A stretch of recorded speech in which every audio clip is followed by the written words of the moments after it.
Here's your new desk, kid. You're on traffic. The hot sheet is posted here, next to the map. What's his problem? That's Biggs. He's an institution. So this is what all the fuss is about. Why couldn't they build a freeway that goes past my place? They haven't even approved the money yet, kid. The bond issue won't be till December. It'll be years before any of this will happen. Here's your new partner, Stefan Burkowski. I've heard all about you, Phelps. You go easy on me and let me earn the odd citation, and maybe we'll get along fine. I'm here to learn, Detective. Oh, he's an intense one, isn't he, Mel? Who's intense? The newly minted detective here, Cole Phelps. Hi, Phelps. I'll be keeping an eye on you. I could spend a little time basking in reflected glory. Make a change from busting hookers and dope fiends. Who was that, Commander? Roy Earl, chief detective and advice. Did they all dress like movie stars? Well, Roy is a movie star. And the whole of the seedy side of L.A. is his audience. What is that supposed to mean? Stick with me, kid. You'll find out.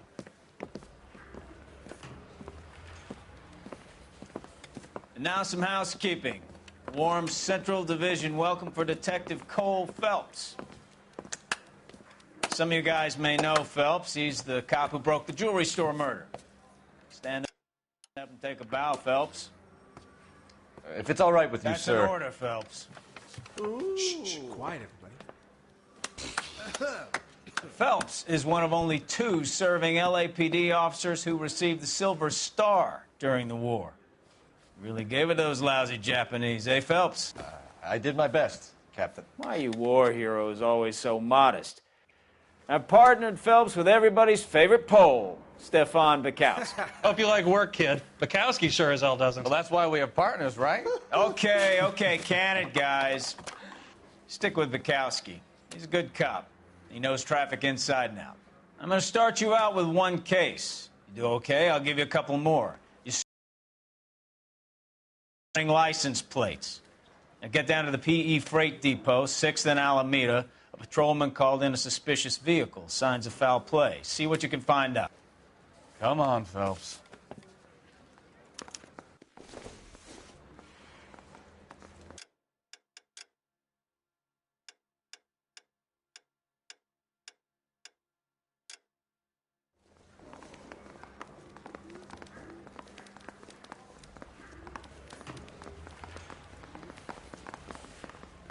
They really pushed you through quick, didn't they?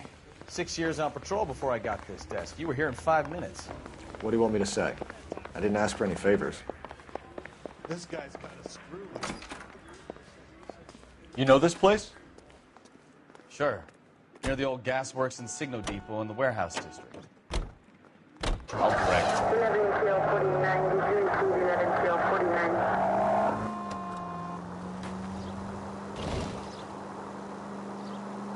All units of 459 just So, occurred at 6 tell me a and little 7. about yourself, Any Phelps. unit to handle, Are we code friends 2 now, identified. Burkowski? We have to work together. Don't be so touchy. I grew up in San Francisco. My father was in shipping. I went to college at Stanford, did 2 years ROTC before Marine OCS at Camp Elliott. Shipped out in early 45 as a first lieutenant and fought in the Okinawa campaign. I was wounded, shipped back home. Officer, A year on the beat. 103 MD. Now I'm here. So you won the Silver Star. I don't want to talk about it. Now let me get this straight. You single-handedly killed 40 Japs on this hill in Okinawa. No. You were up there all night, draped in the flag, knife between your teeth, gun at the ready. You finished? The Emperor Hirohito himself leading the charge against you. I did my part, Bukowski. What did you do? I kept the streets of L.A. safe for the people. Yeah. Now I get it. Unfit for service. Fuck you, Phelps. I earned a... All units of 459 just occurred at 6th and Saris. Any unit to handle, code 2 identified. 11 King, go ahead, KGPL. 11K, a 459 suspect just left 6th and Saris. Suspect is a male Caucasian. Believe 7825, code 6. Sounds like you had it rough. I did my job. No one is saying you didn't. I did 6 years as a patrolman. That's the 3rd time you've told me.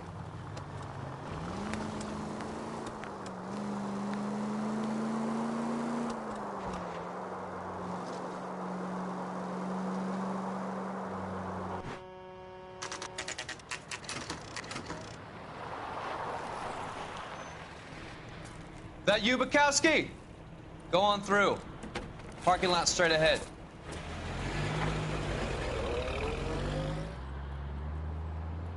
I need to get back to work, officer. The detectives are here now. You repeat to them what you told me.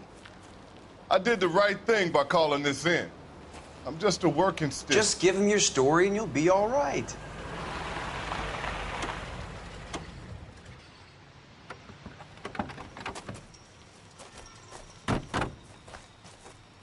This is your first case, Phelps. It's okay to admit it if you're stumped. If you don't know what to do next, just come talk to me and we'll see what we can figure out. Thanks, Stefan. You're okay.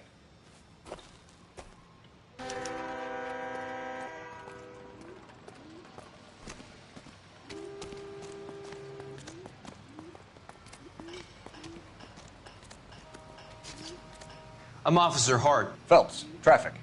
What have you got? Abandoned car, probably stolen. The solid citizen is Nate Wilkie. He called it in. What gives with the coroner? There's blood all over the interior. Someone's copped a full Broderick, but no stiff as yet. We have an owner for the car? The car is registered to an Adrian Black, just north of Bunker Hill. All right. We'll take a look around. I'll keep Mr. Wilkie talking, but don't make him wait too long.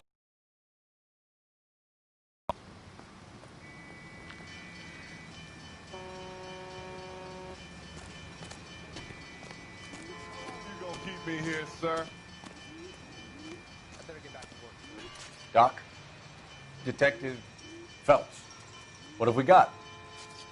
a lot of blood for a blunt force injury. Victim must be in a very bad way. Any sign of the guy? Not unless he's in the trunk of the car.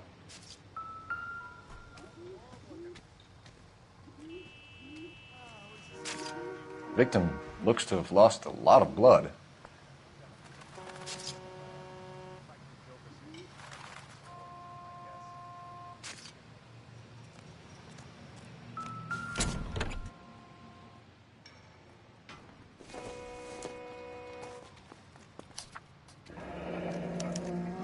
Mr. F. Morgan picked up a live pig yesterday?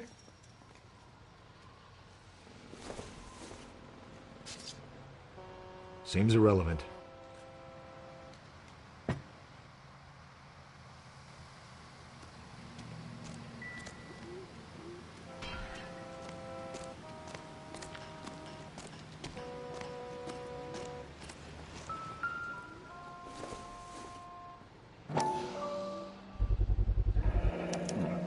Brand name might give us something to go on.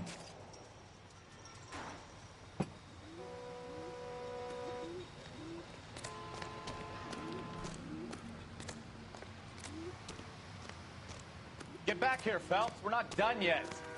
Keep searching.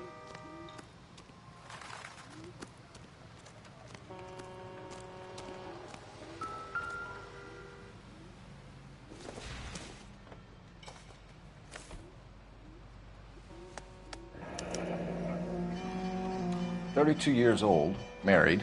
Sounds like an average guy. What was he doing out here?"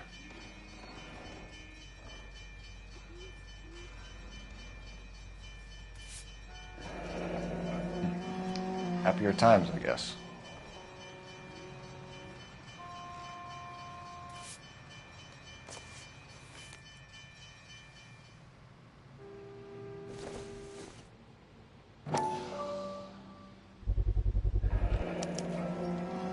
Stenzel glasses. Home repaired by the look of it.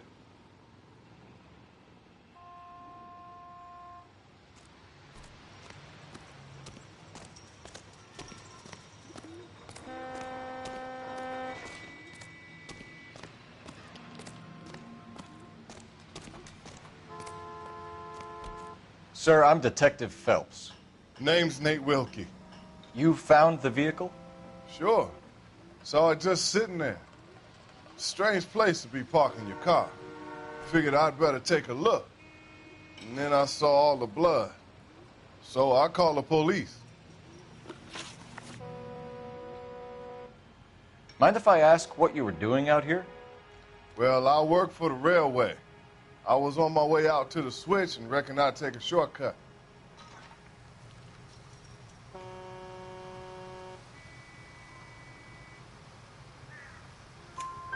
Did you see anybody else in the yard? Maybe somebody hanging around the car? Nope. I hadn't seen a soul all day till you boys turned up.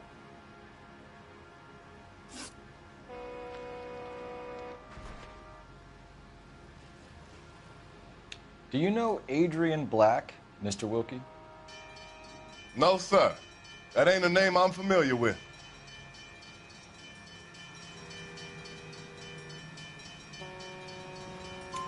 You ever seen the car before? Funny enough, I did. A couple of nights ago, it was over there in the parking lot. I know most of the cars are parked here regular, so it kind of stood out.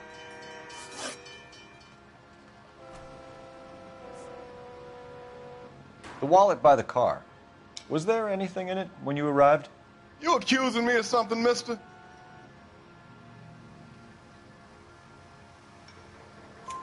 Do you want the patrolman to hold you down while we turn out your pockets, Mr. Wilkie?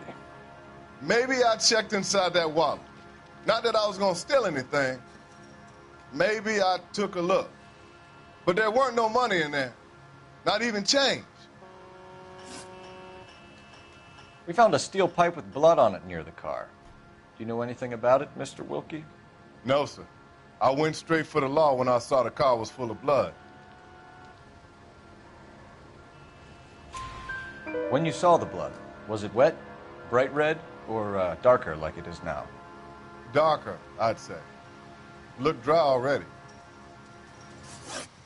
Thank you for your help, Mr. Wilkie. We'll contact your employer if we need anything more from you. If you have to, I guess. I can't really spend no more time over this. Somebody's got to inform the wife, Phelps. If you're done here, we'll head over there now. We're going to notify the wife. You seem to have it under control here. Yeah, I got this.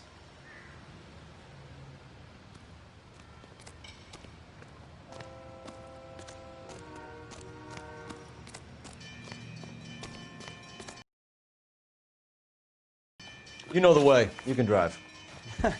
Do we know where we're going?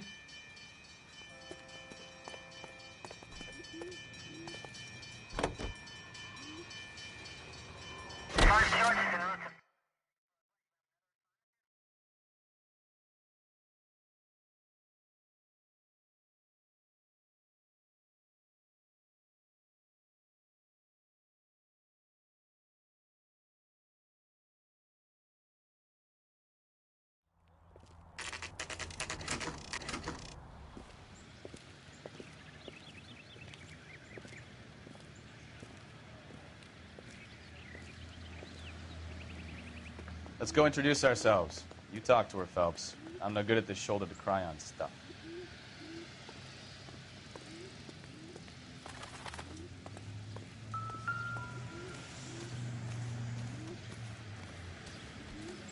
Where you going, Phelps? This is the place. No use leaving the thing half finished.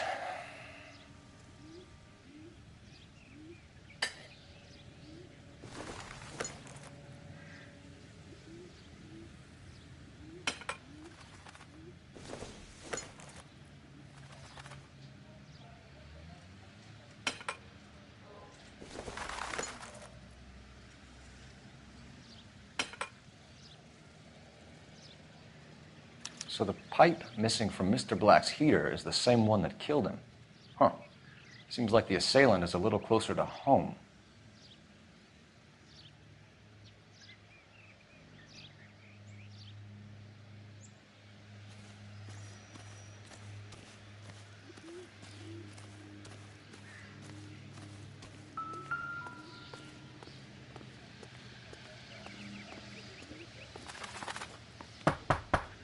Just a minute.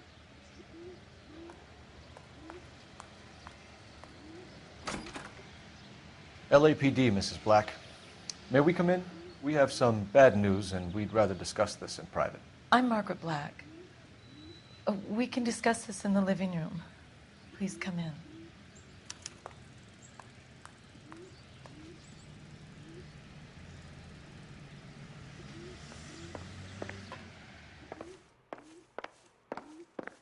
We're going to have a look around, then we'll talk.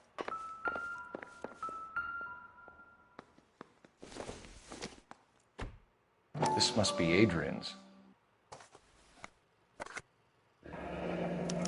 Stenzel. So the glasses are a match.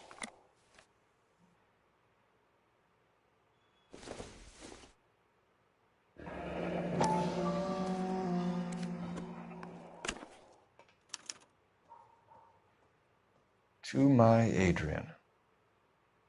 This thing gets more and more interesting.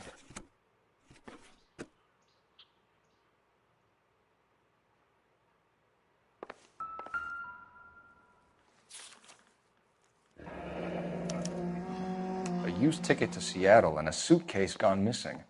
Someone couldn't wait to get out of this house.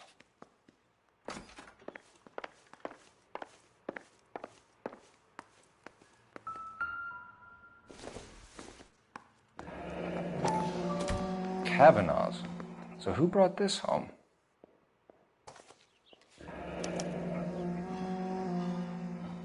Maybe Adrian was a patron. R&I should have an address.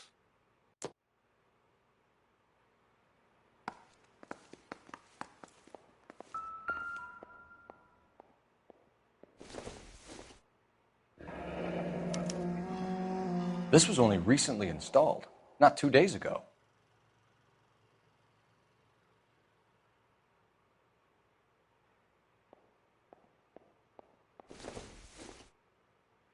I wonder if someone in the house bought this unit knowing how they would use the parts.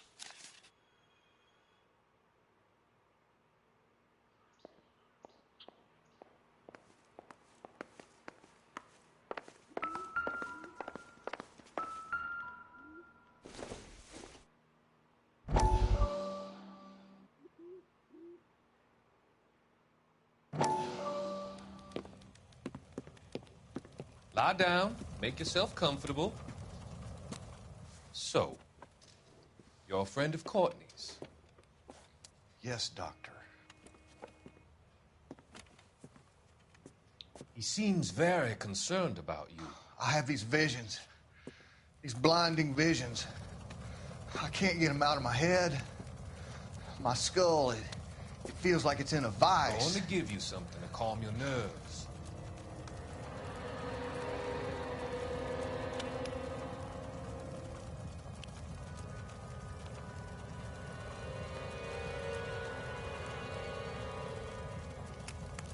I want to take you on a journey back. I want you to remember the good things about your past, occasions that made you laugh, times that made you smile.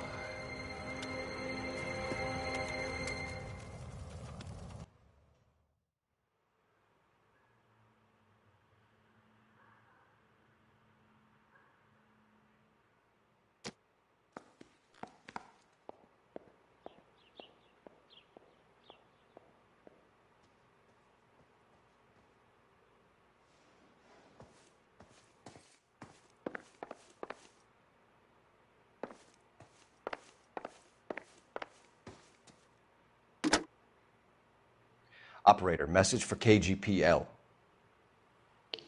Putting you through now. Phelps, 1247. How could I help, Detective? I need an address on a Kavanaugh's bar. Certainly, Detective. One moment.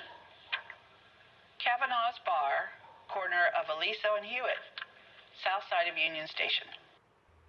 Thanks for your help.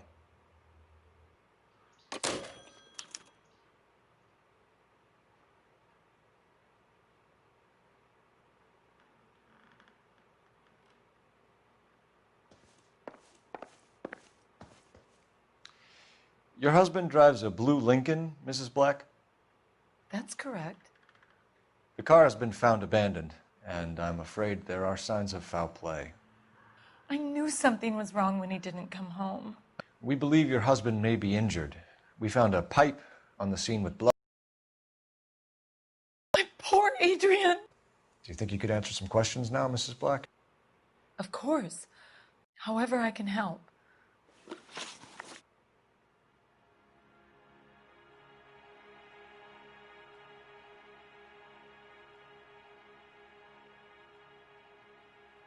We found a receipt in the trunk of your husband's car for a live pig. This receipt was made out to an F. Morgan. A pig? Adrian runs a tool business. That would be Frank Morgan. God knows what he's up to.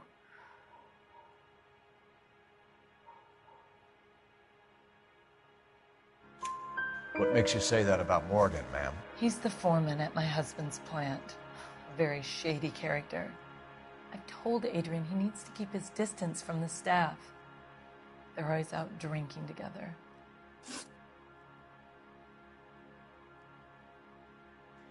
I think you should come clean with us, Mrs. Black. Your husband is missing, and after our search, I'm willing to call the circumstances suspicious. Can you account for your movements last night?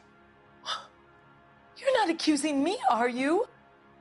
What an awful thing to say. I was here all night, of course, waiting for Adrian to come home.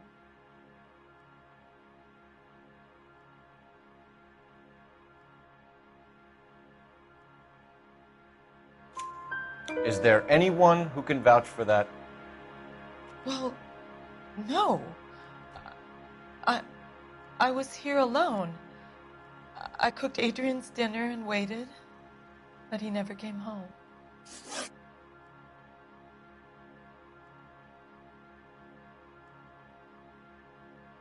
Was your husband wearing his glasses when he left here yesterday?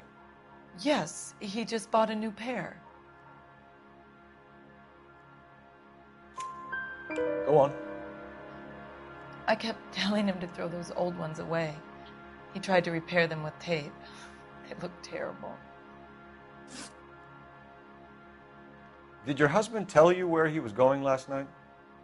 All he said was he was going to meet Frank for a drink.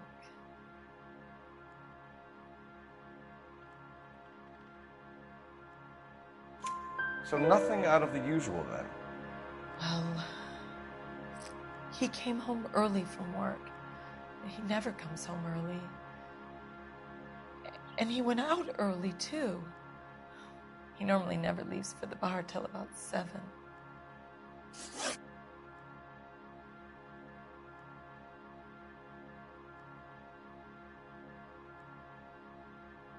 Tell us about the photo of Adrian in the bedroom. What is there to tell? It's from his most recent business trip to Seattle. There's plenty to tell. You just won't tell it. You're lying about the photograph, Mrs. Black. You're incredibly rude and insensitive. But I guess you know that. I've told you what I know about the picture.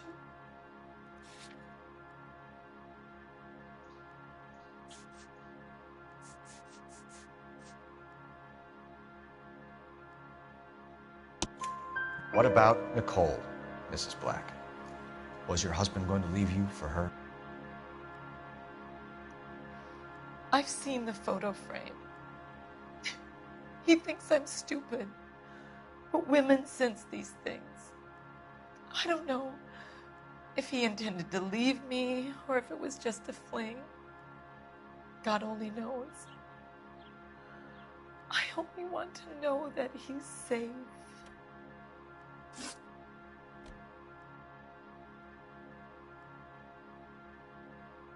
Your husband frequents Kavanaugh's bar?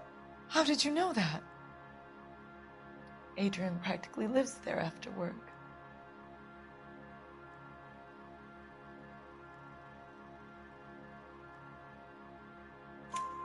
So Adrian spends a lot of time there?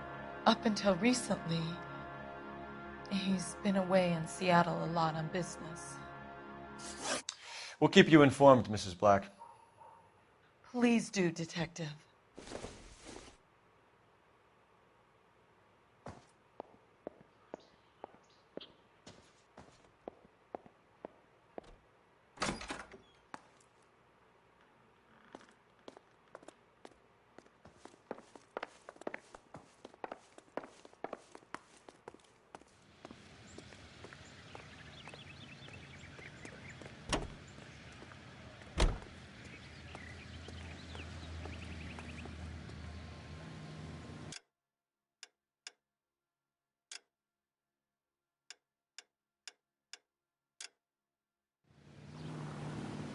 Can you drive to this one?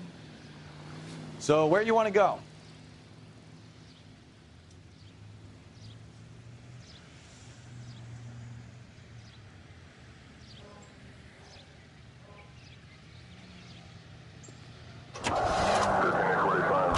Jesus, I'm glad to be out of there. Mr. and Mrs. Black don't seem to have the happiest home life.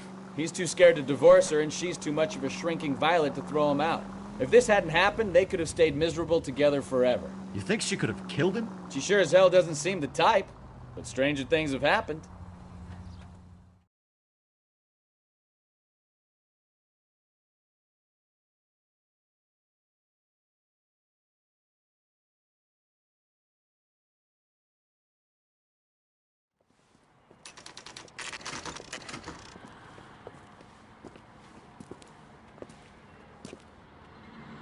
Hey, I know you. No, you don't.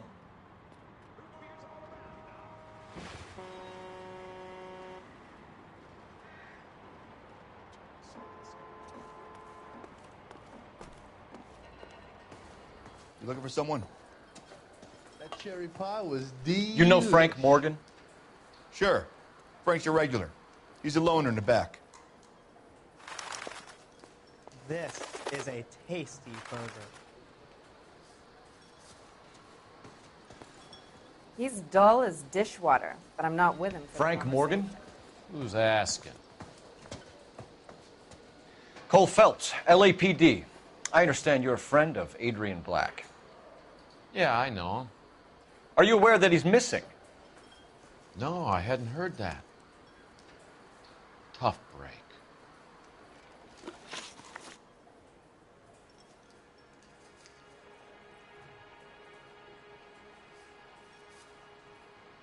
We found Black's car abandoned in a freight depot, covered in blood. You know anything about that, Morgan? Hell no. I'm sorry to hear that. I like Adrian. He's a good boss. Please, don't tell me you actually believe this jerk-off, Phelps. You're lying, Morgan. You were there. And you're talking out your ass, detective. How about you prove I was out at that rail yard?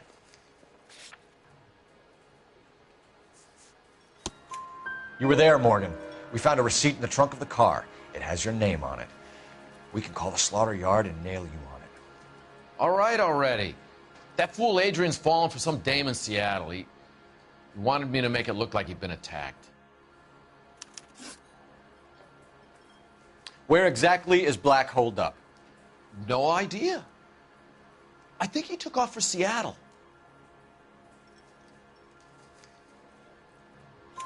I'm tired of your shtick, Morgan. Spill it, or we take you out in the alley and we knock it out of you. He's holed up at my place. He's waiting for some money to come through before he blows town. An address? It's an apartment house at the corner of Temple and Figueroa. Apartment number 2. I think that's all. Thanks for your help, Morgan. We appreciate it. Hey, I'm just glad I could. Cops. Cuff him, let him go. It's up to you, Phelps. There's no way I'm writing this idiot up.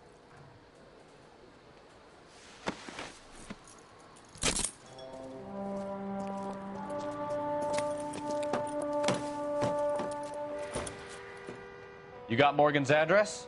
Let's get over to his apartment.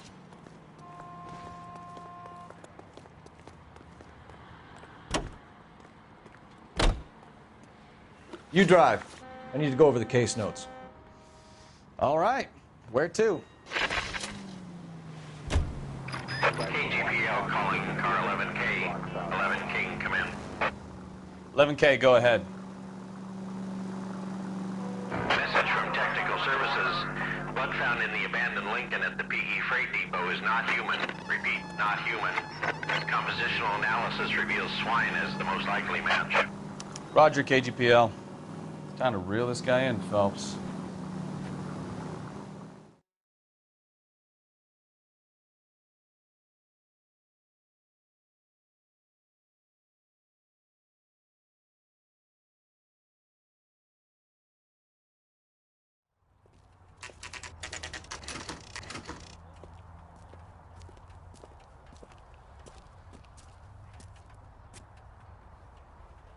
Well, let's check the place out.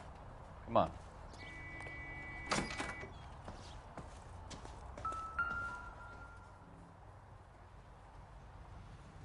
apartment 2.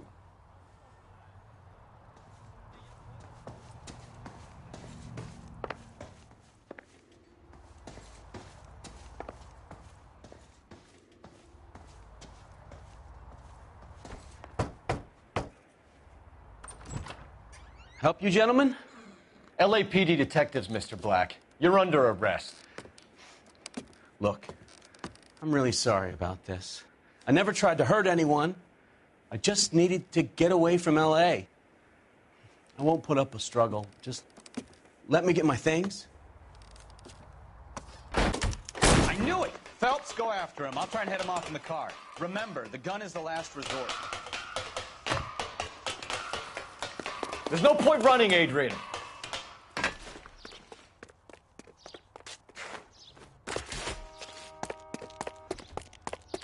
Mr. Black, get back here right now.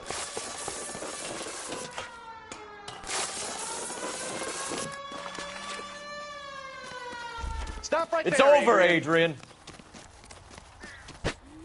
Why not just come clean with her, Black? Why the melodrama?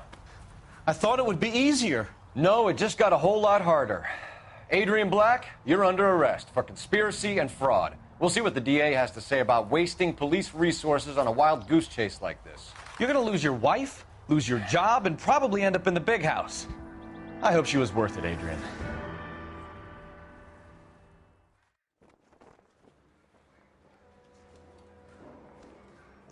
That turned out to be quite some case, huh? Adrian, what an idiot. You got an arrest and a clearance in your first case, and in fine style, too. Well done, detective. Efficient investigation technique, good public presence. You keep that up and you learn from Bukowski here, and you could go a long way in this department.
Okay, we're gonna keep this short. I'm already late for the DA. First up, Phelps, Bukowski. We got a report of a brand new Packard abandoned in an empty lot off 2nd Street between Olive and Grand.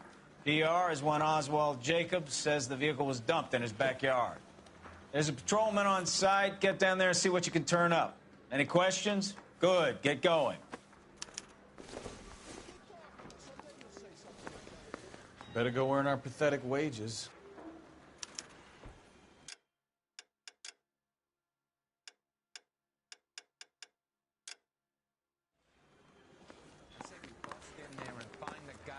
Rimsky, O'Halloran. Intelligence has information on a stolen car racket. Need a drink. I got the jitters again. Hey, look about him. I swear, this town is going straight.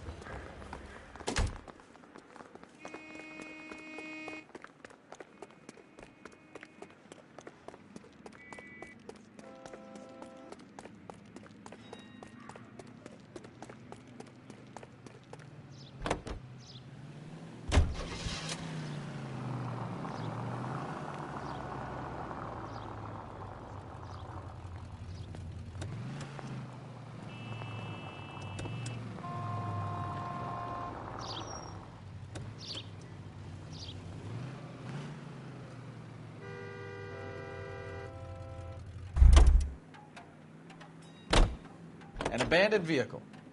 We catch all the good ones, huh, Phelps? Sounds like there's more to it than that. Nobody dumps a shiny new Packard unless they borrowed it without asking. You don't say. You were on fire today, Einstein. very funny. Come on, my intense protege. Let's go save the world. You hear about Adrian? Broad in Seattle threw him out. Wife says she's going to take him back. Women generally show more compassion. What are you talking about? Adrian dumped on her. He was humping the secretary. Margaret should show some pride. Pride comes before a fall, Bukowski.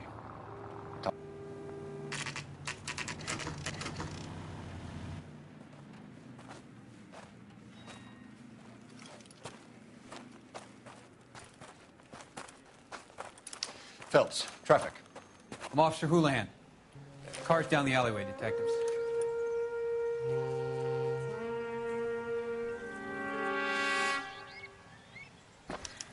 We got a call about an abandoned vehicle.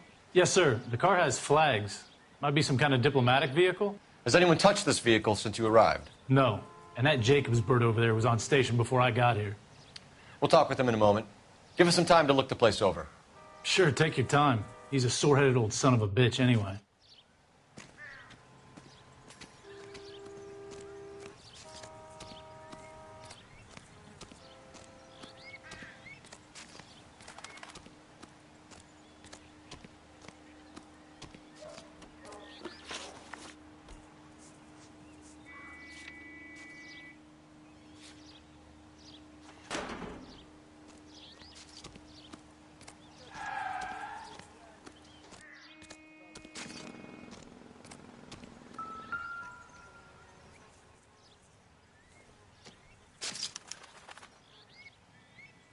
It's owned by the Argentinian embassy.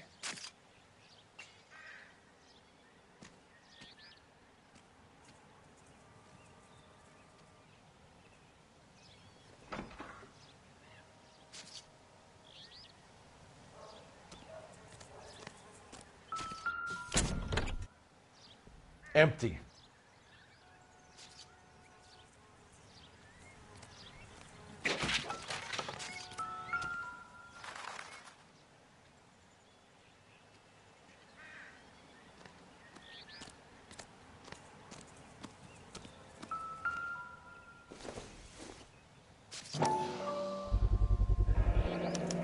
Combination wrench. Must have used it to remove the wheel lugs.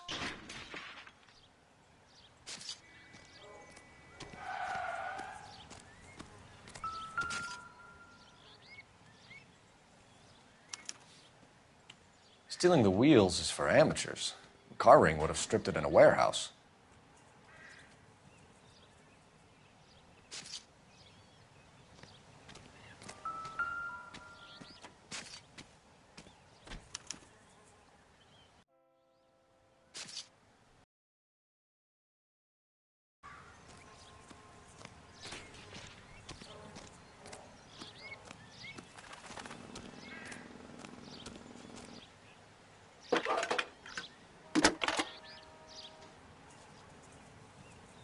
Phelps, badge 1247.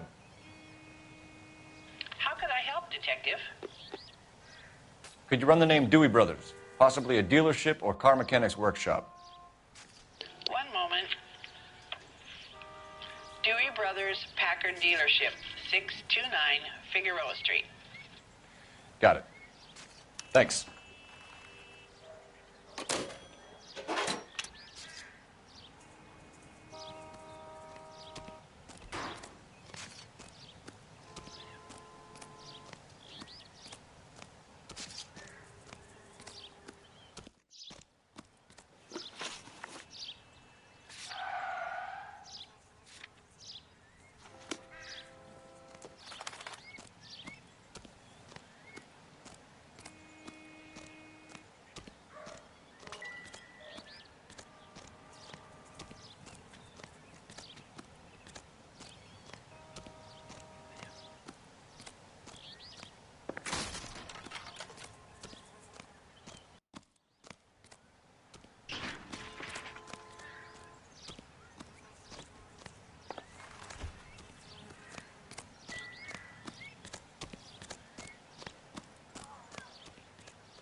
Oswald Jacobs?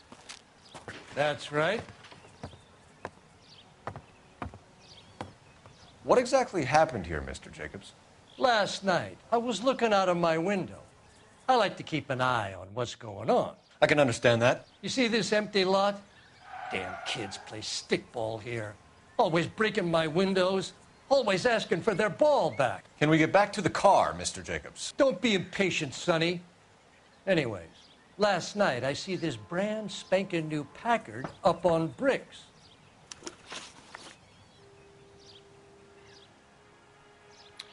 Did you see who stole the Packard? Hell yes, I did. I saw 3 goddamn Mexicans going to work on it.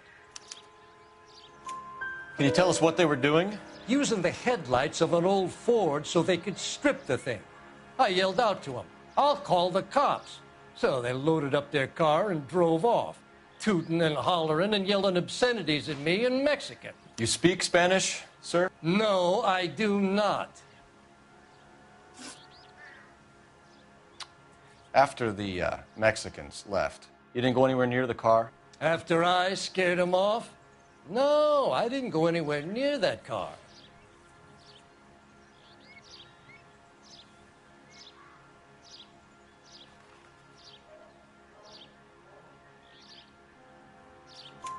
You went out to the car. Once they were gone, you had to take a look for yourself. I was curious. Ain't no law against that. So what if I took a look around that car? You can't be accusing me of nothing.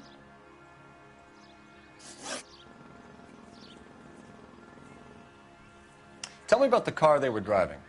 It was an old Ford. I didn't catch the license number.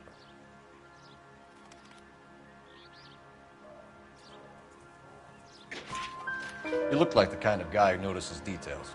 You're right there. The car was old, but it looked brand new. Candy apple red paint job stands out a mile. What exactly did you see them take? They was working on the tires. That's all that was took. Right. So what did you take, Jacobs? Do you want my partner to pat you down? I found a notebook in the glove compartment. I was going to show you. It's on the chair on my porch. Thank you for your help, Mr. Jacobs. You can speak to Officer Thibault about signing a formal statement. When you get the car out of the way, maybe you could come back and do something about those kids. Well, how about we bring you an umpire's mask?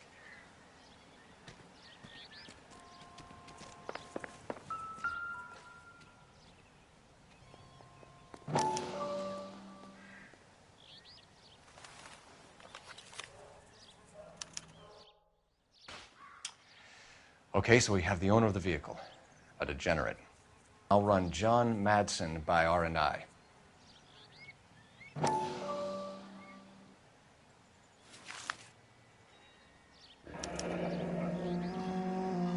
Contact details on a William Dewey. This looks like business rather than pleasure.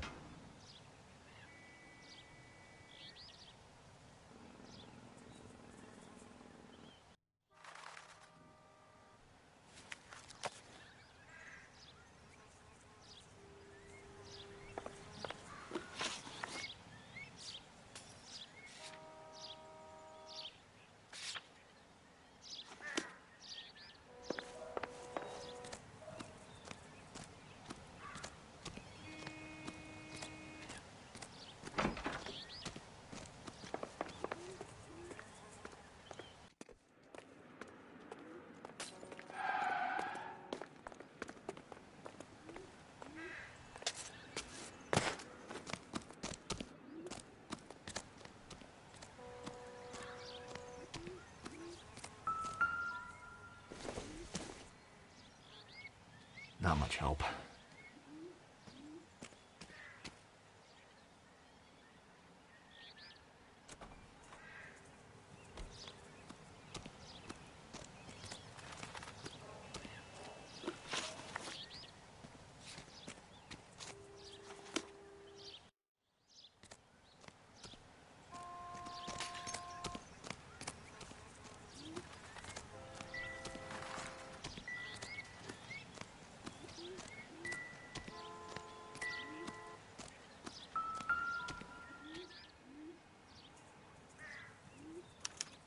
They must have taken the flag as a souvenir. Can't have any street value.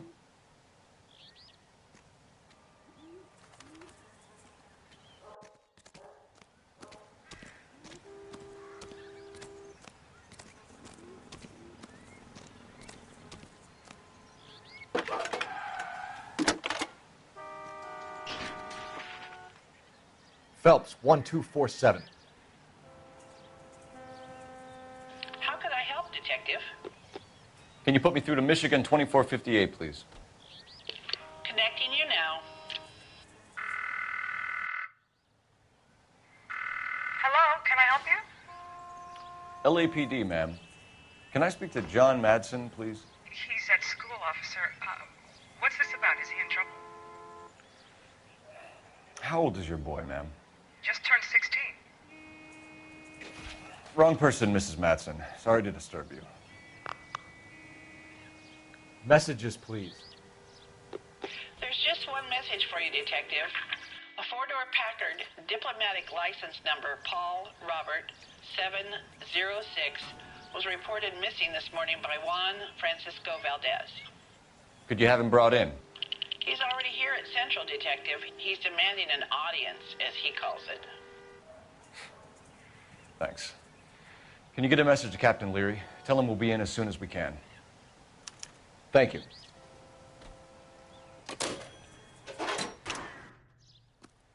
Can you cordon off this lot until we have the vehicle impounded? Yes, sir, Detective. We'll follow up on the owner. Get a statement from Jacobs, and I'll read your report back at the station.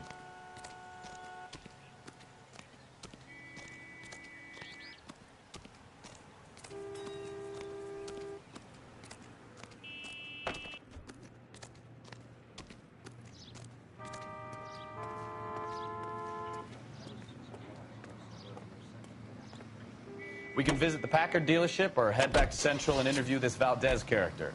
Your call.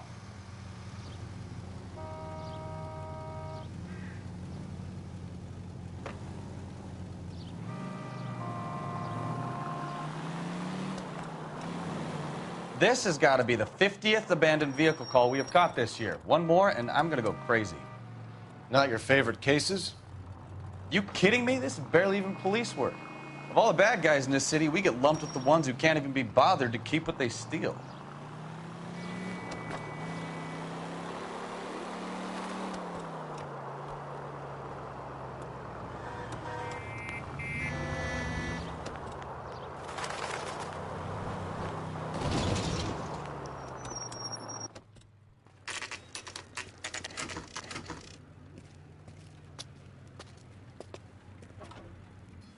Do we have a Juan Francisco Valdez in for questioning? Sure do, Phelps. Your bird's an interview, too. And get this, he's wearing gloves and doing his best not to touch anything. Can you beat that? Sounds like we don't want to keep this guy waiting. It's this way.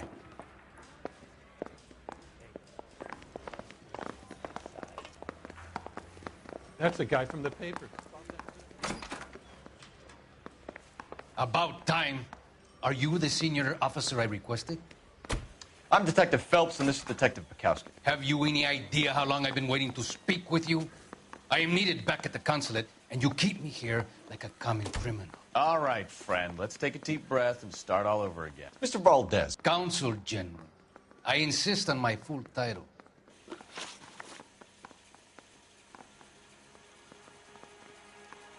Where did you purchase the car?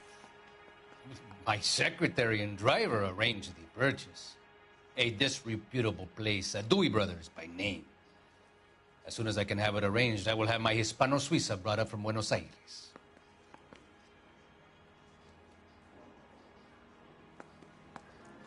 Bought a Packard, Valdez? A snob like you doesn't drive an American car. I want answers, or I'll smack you around the teeth.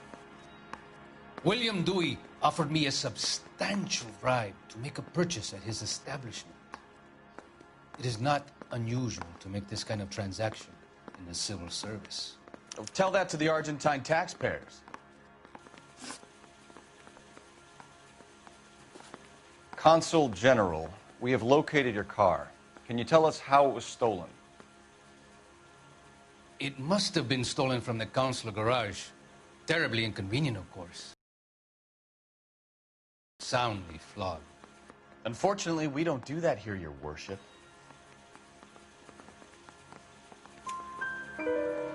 You have a pretty good idea who stole the car, don't you, Consul General? Are you going to tell me, or do I shake it out of you? There's no call for violence. I suspect a disgruntled boy from the car dealership. You have a name for this kid?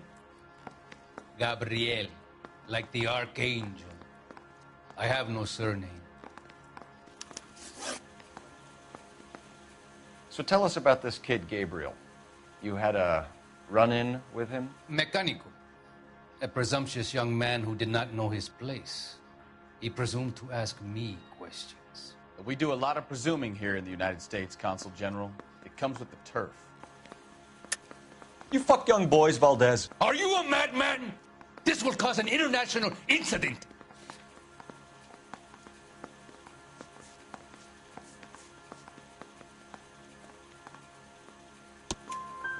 Danny, Ben, Miguel, Tristan, and Teddy. Full lips. Ring any bells? I'm sure we can come to some arrangement. Gabriel, spill it. A beautiful but impertinent boy.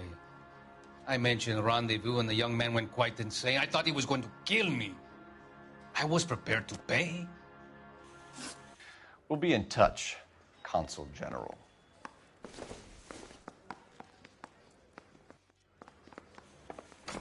Mouthpiece torch stripped off me at the grand jury. Case was thrown out. Now the DA wants me. Finished with Valdez. Thank God. I'll get rid of him in a couple of hours.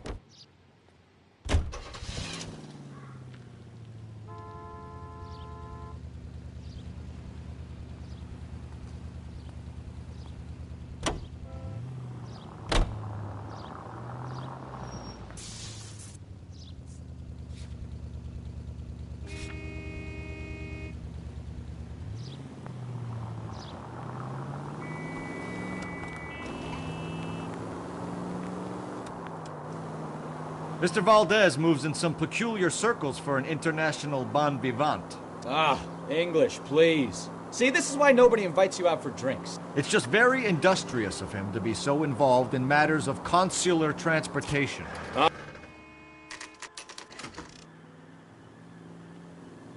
That as well.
Don't tell me, let me guess.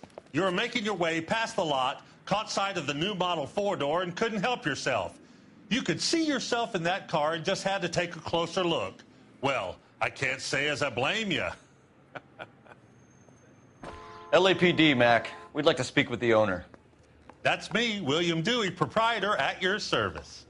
We're investigating the theft of a Packard belonging to the Argentine embassy. Are you missing a combination wrench? I don't know, Detective. but I know how we can find out. Follow me.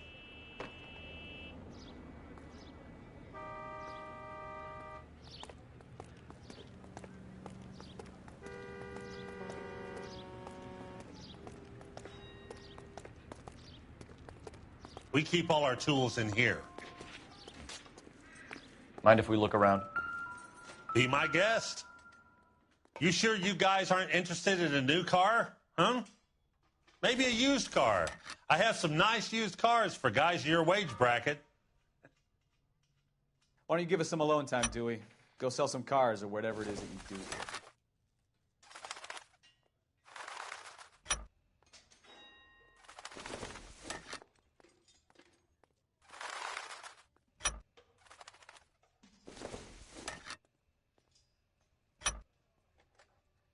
One left. Gabriel Delgado is missing a 3/4.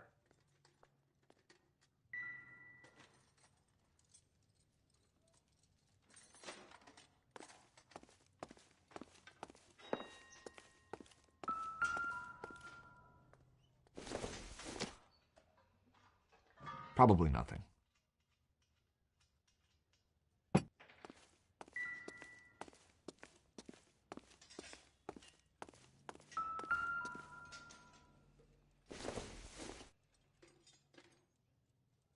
Nope.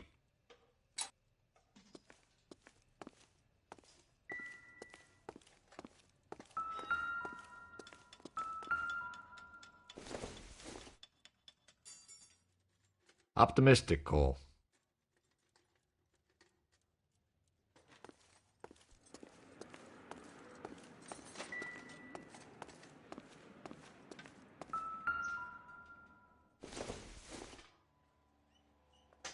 Doesn't tell me anything. Junk.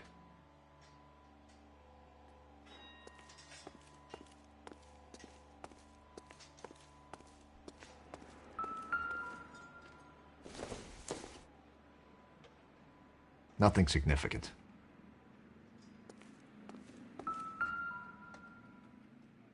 No good. We need diplomatic plates.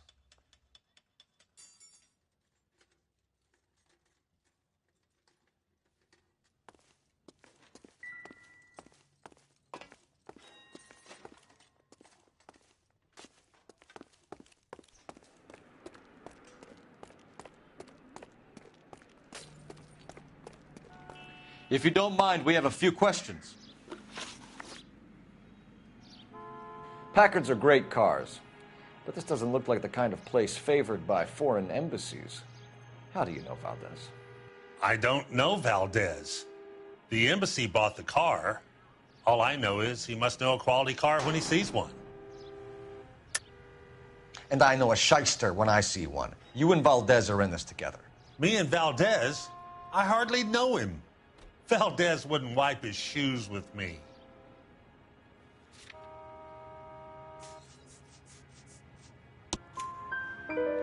We've talked to Valdez. He was very obliging. He told us all about the arrangement the two of you had, and now quit wasting our time. Okay. So I met Valdez in a bar. We cut a deal, and he bought the car through the embassy. I cut him some change on the side. It happens all the time. Where can we find Delgado? I don't know. He sure as hell isn't here.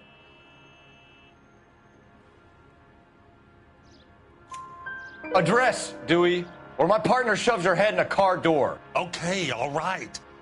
Apartment 3, 103 Hill Street.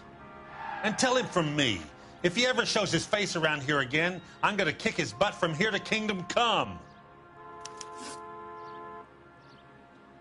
A wrench from this dealership was used to strip the wheels from a Packard last night, Mr. Dewey. A couple of Hispanics were seen taking parts. We've had a spate of thefts ourselves. Comes with the location. Thieving bastards will steal anything the minute your back is turned.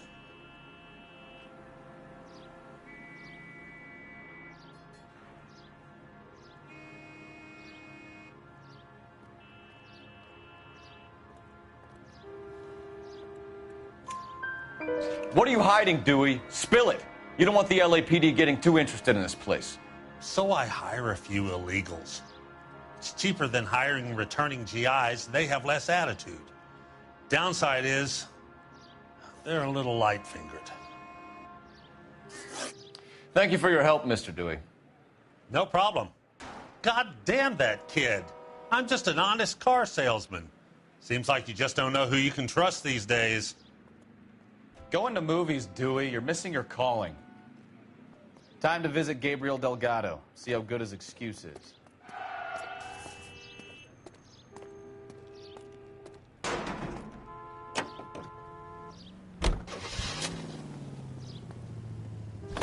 Whoa, hold your horses there.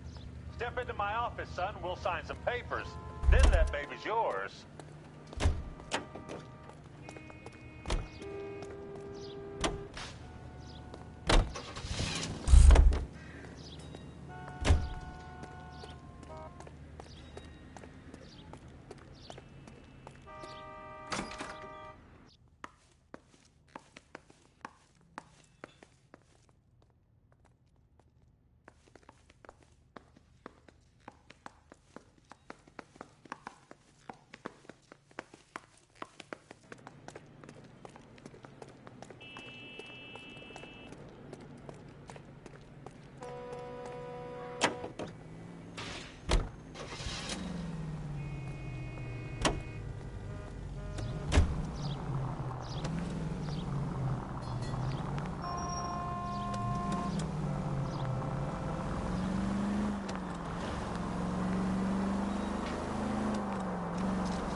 You read this story in the Examiner about the Navy developing three-dimensional movies?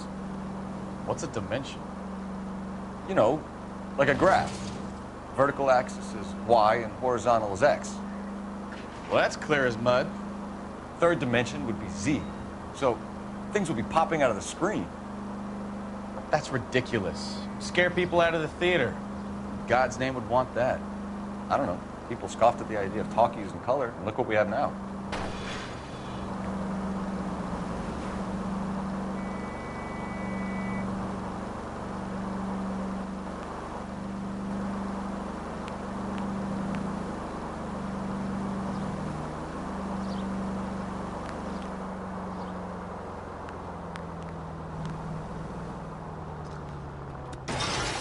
You know, this isn't a tank, Phelps.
Okay, let's see what Gabriel has to say for himself. I just hope our Archangel hasn't already flown. What the hell is this guy doing?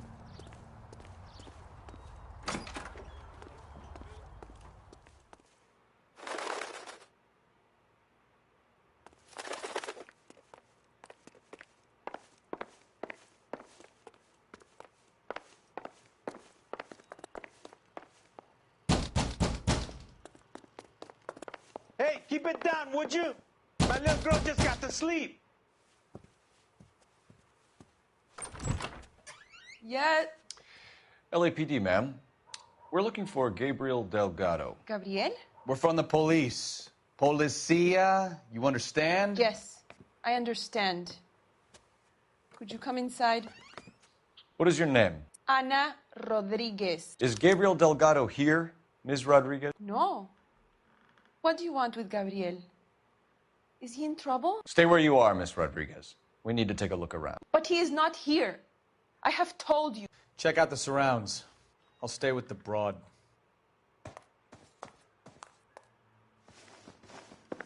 So how far along are you, Anna? Nearly 20 weeks.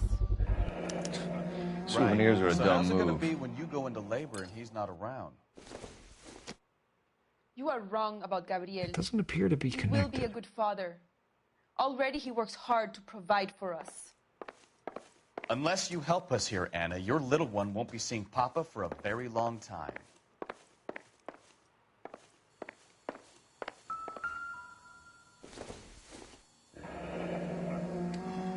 Difficult to tell whether it's the suspect vehicle from the scene. Certainly Gabriel's pride and joy.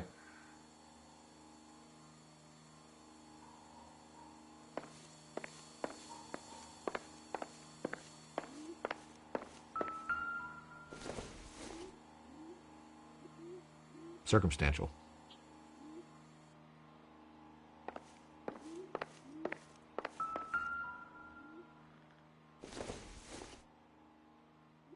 Not sure this means much. Not everything here is going to be relevant.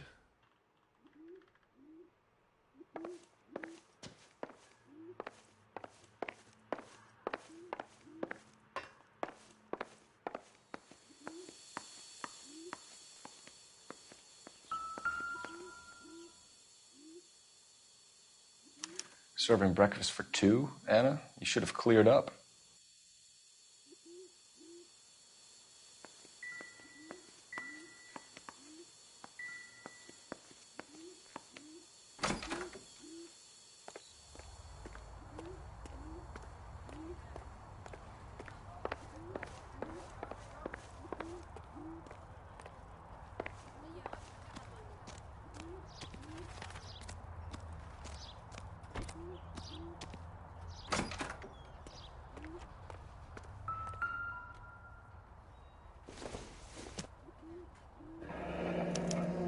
Diplomatic license plates.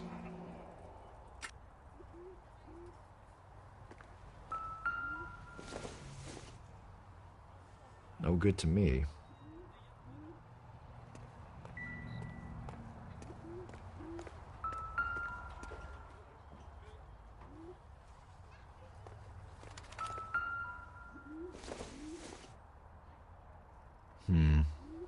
Don't think this is any use to us.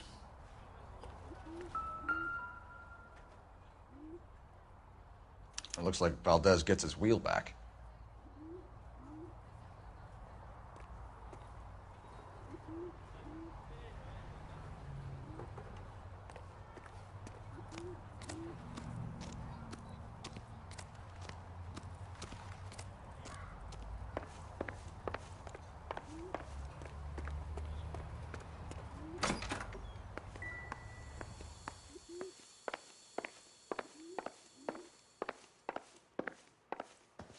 You're in serious trouble, Miss Rodriguez.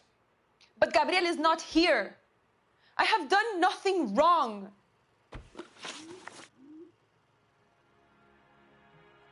Why did he steal the car, Anna? The customer insulted him. He has his honor, no? His honor, Anna? He said Dewey's friend tried to make a woman out of him. He no longer respects this man, Dewey. He took the car to show this maricon that he is a man. Tell us the truth, Anna. Has Gabriel been here? I haven't seen him for at least 3 nights.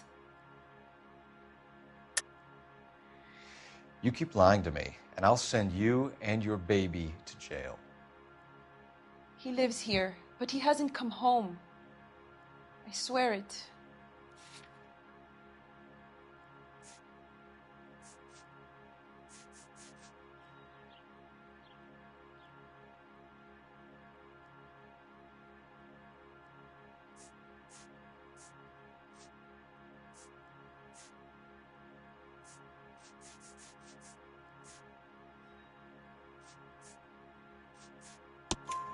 Enough, Anna. There are signs all over this place that he's been back. He was here last night. I have never seen him so angry. He went out to his shed and put some things in it. I don't know what, and I don't want to know. I love him.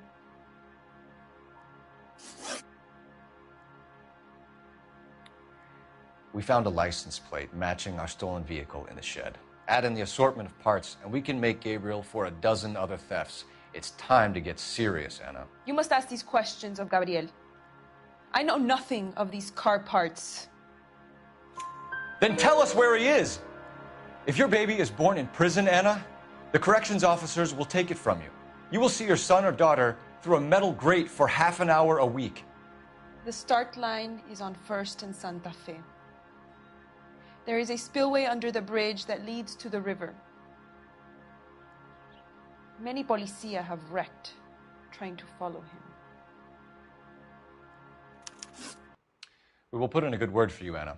As far as we're concerned, this sits with Gabriel. Start line? That sounds like a street race to me. It's gotten out of hand this last year. No wonder Delgado has such an eye for fine automobiles. We know where the kid is. Let's go stop these clowns and get them off the streets. That's the talk in the newspapers.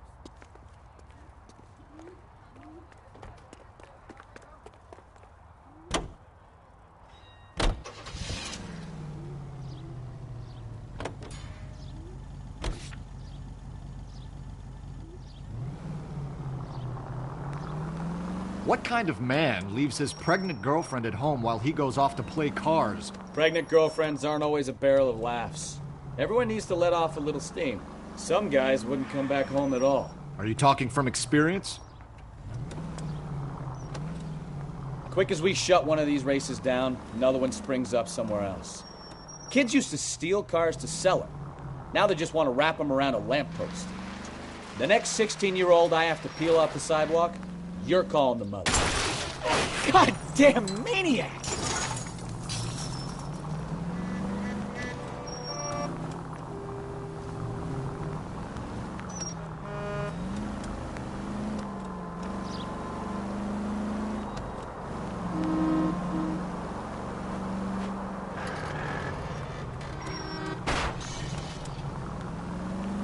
I wouldn't feel safe in a tank with you driving.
There's the red Ford. That's Delgado right there.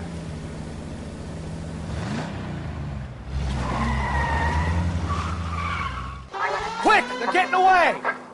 Phelps, 1247. Requesting assistance at 1st and Santa Fe. Reports of an illegal street race. Stay on Delgado. I'm gonna find you! He's getting away. You're gonna lose him.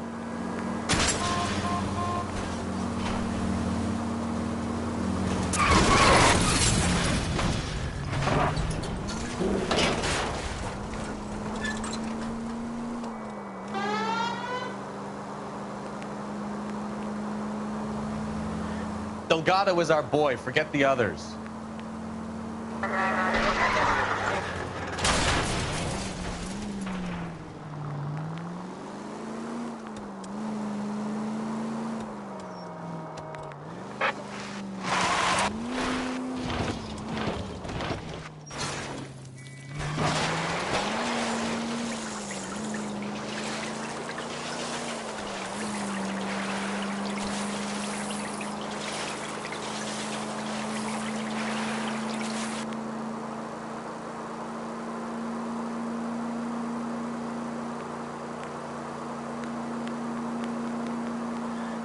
Step on it, Phelps. Take him out. You ain't shit, Flaca.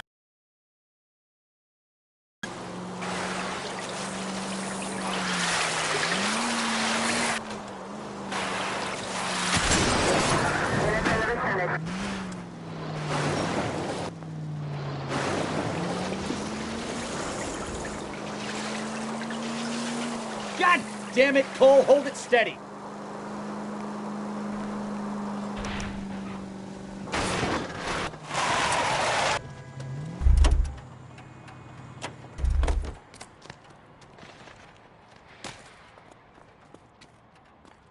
Gabriel Delgado, you're under arrest for grand theft auto.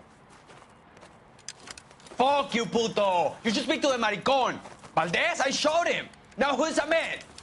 I should have burned his fucking car.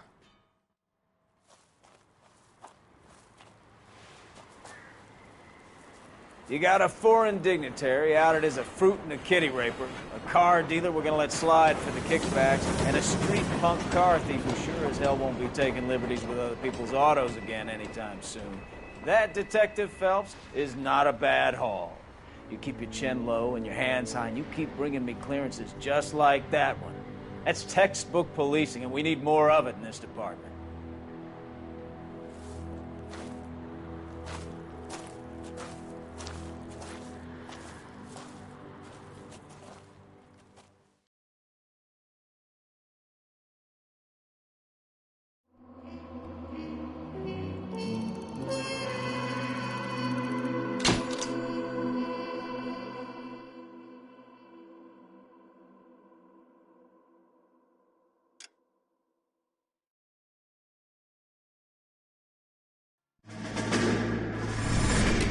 You have any plans for Weekend Liberty, Jack? My sisters have been working in Los Angeles in a bomber factory. They're coming down to visit.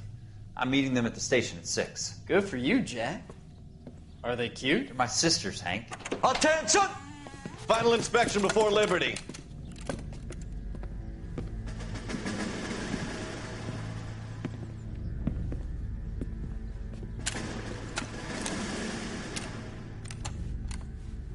Good job, Kelso.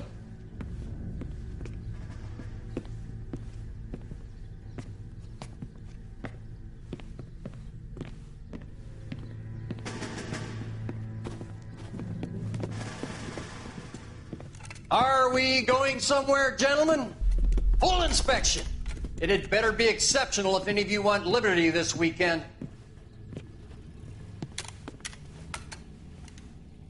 Kelso, this carbine. The bore is dirty. No, it isn't. Are you arguing with me, Kelso? Do what you need to do, Sergeant. You know the bore is immaculate. Weekend liberty canceled. 2-day field drill. Clean this rifle. No. Do you know the penalty for insubordination, Kelso? Jack, don't do it. Forget him, Hank. He doesn't have what it takes. Are you two finished? Are you going to clean this rifle? No, Sergeant. Cole is right. I'm going to stop playing games and join a rifle company and fight the real enemy.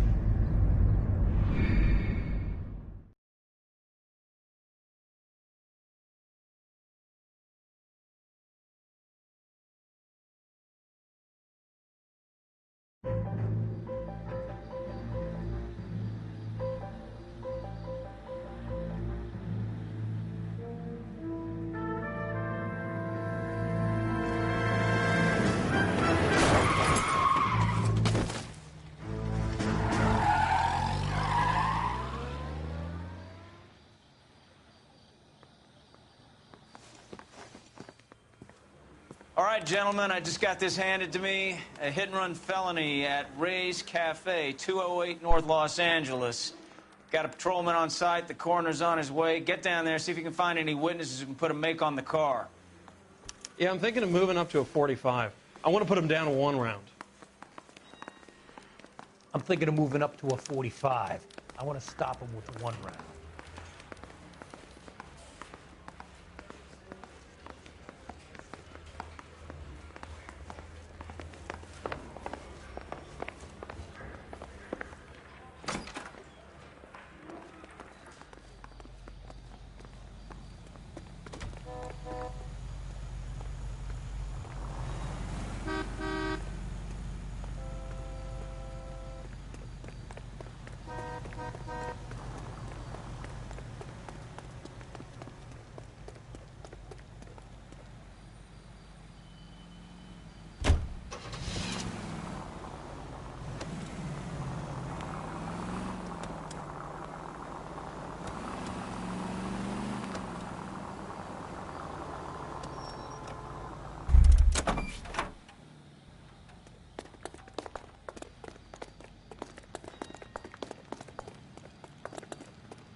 Looks like the DA is going to press charges.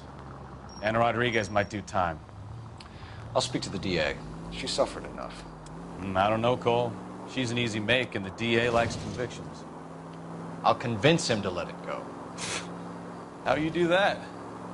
I'll give him something better.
Detectives, over here.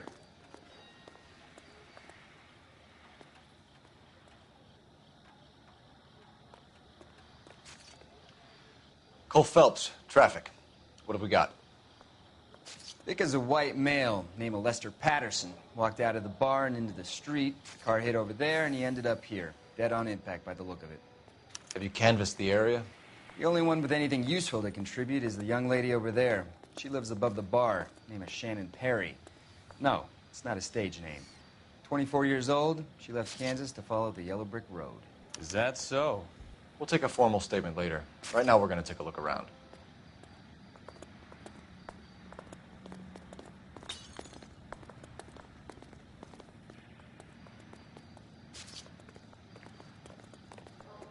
Phelps, you should take a look at the body. Poor guy didn't stand a chance. Landed on his face and ended up here. The car must have struck him from behind.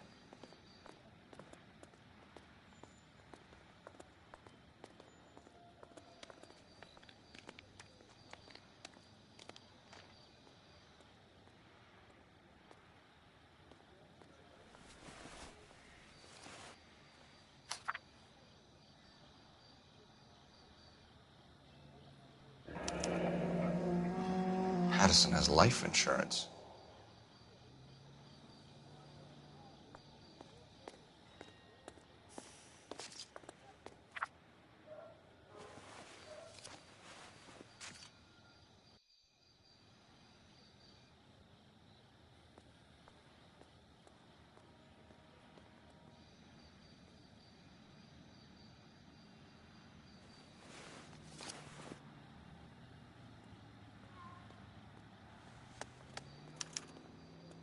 We can notify next of kin.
What have you got on the victim? From all reports, he was intoxicated at the time of the accident. I'll know how intoxicated once I've done the autopsy. Looking him over now, I'd say he died on impact. What about the chest wound? Isn't that inconsistent? Very common in auto injuries. Look for a car with a prominent hood ornament. Those things are killers.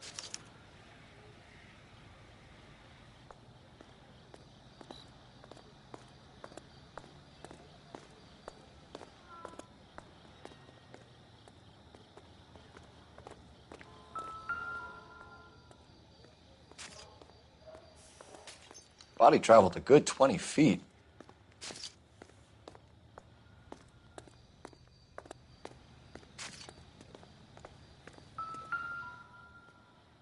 This blood is a long way from the body. Car must have been going like a bat out of hell.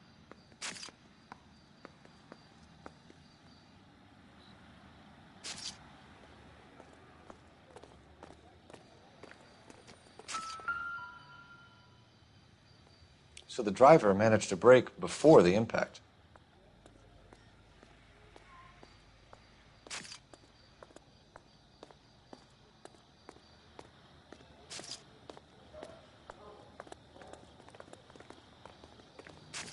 She's all yours, Detective.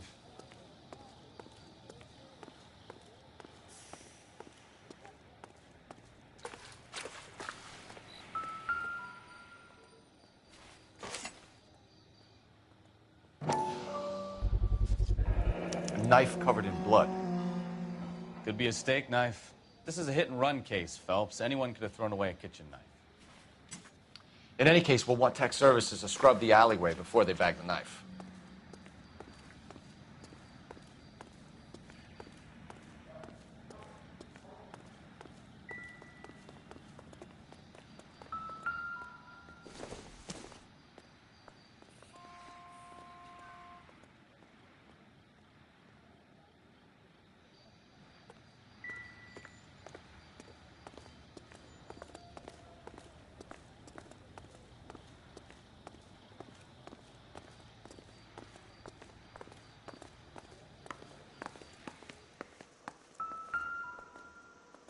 I'm Detective Phelps of the LAPD.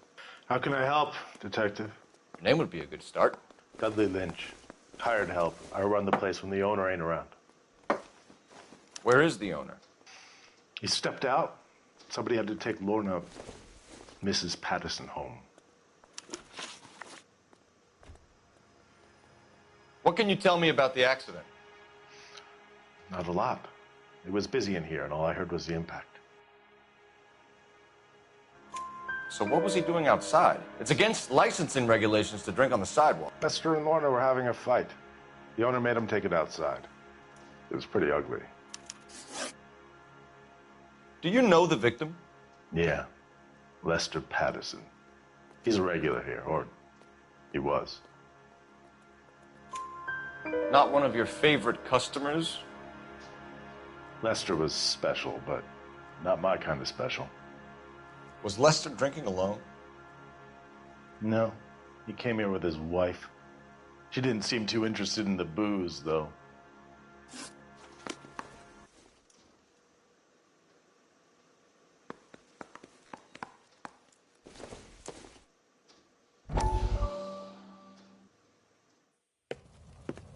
Courtney, come in.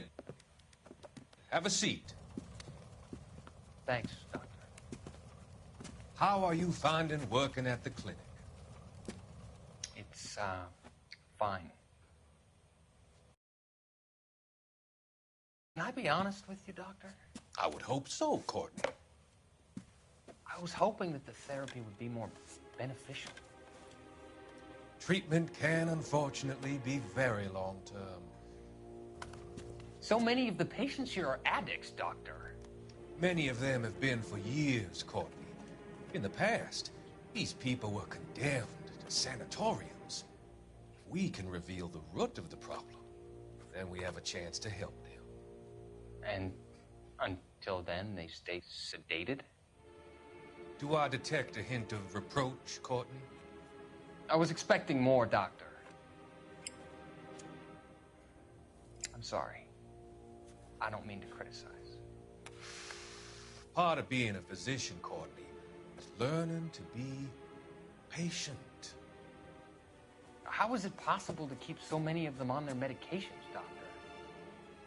Many of their addictions are illegal. Oh, many things in life are gray, Courtney. What may on the surface appear to be illegal is actually of benefit to society at large.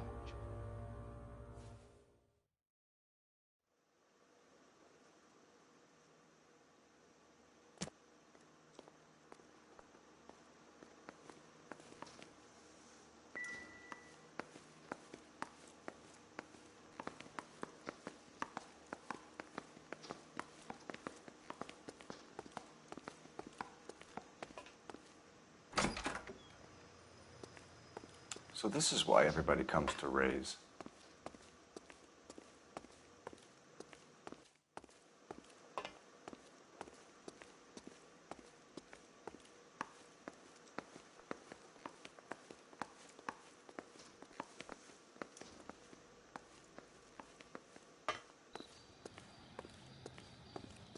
Miss Perry? Yes? I'm Detective Phelps. This is my partner, Detective Bukowski. Can you tell us what happened? Well, I came to the window because I heard people arguing downstairs. Then what happened? I saw a car hit that poor man and knock him down the street. What kind of car was it? A dark red Lincoln Continental.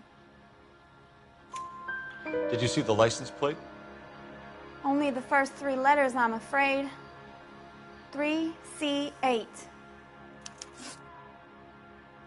Tell me more about the argument you heard. Well, there were 2 voices. A man and a woman, that's all. Why are you holding out on us, Miss Perry? I'm sorry. I was hoping to tell my story to the newspapers. I'd like to get my picture in the paper. Trying to find work as an actress, and things look pretty difficult. Cough it up, sister. We don't have all night. The people arguing, they were husband and wife. I could tell by what she was yelling. Intimate things. Very embarrassing for the man. Thank you, Miss Perry. Your information has been very helpful. You can go now. You really think so? I hope you find that driver and put him away. You certainly got away with the dames, Phelps. Give it a rest, Bukowski. Let's see what the patrons have to say.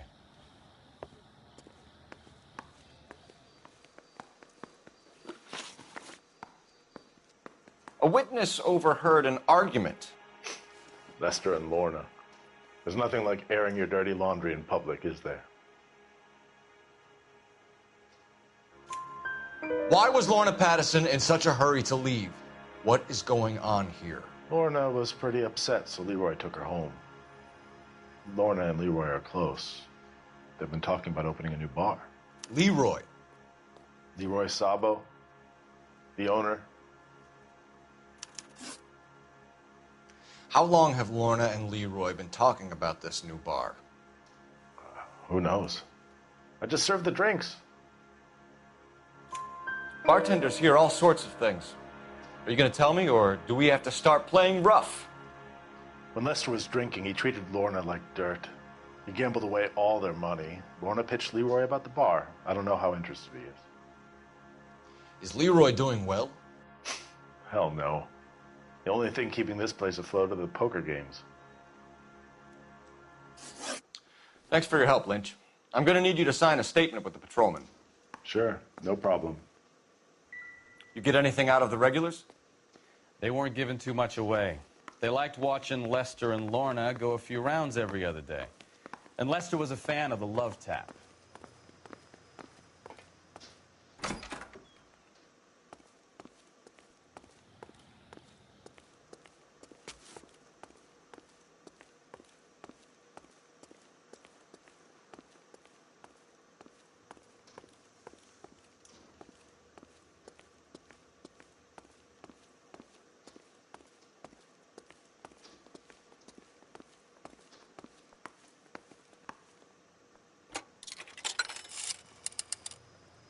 Operator, give me dispatch. Putting you through now. Cole Phelps, badge 1247. How could I help, Detective?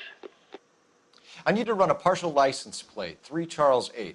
Cross-check possible Lincoln owners. Suspect vehicle is a red Lincoln Continental. Just a moment, Detective. Only one possible make on that license. Registered to a William Shelton, 738 West Temple Street. Thanks, ma'am. Looks like we caught a break on this one.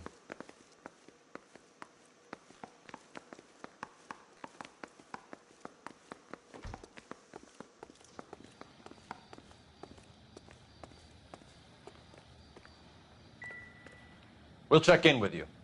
Okay. I'll get him onto a slab. Should have the report soon. Thanks.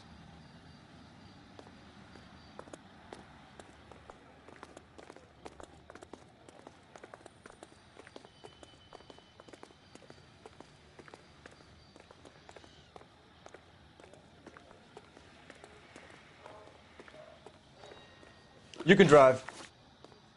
Fine. Where are we headed?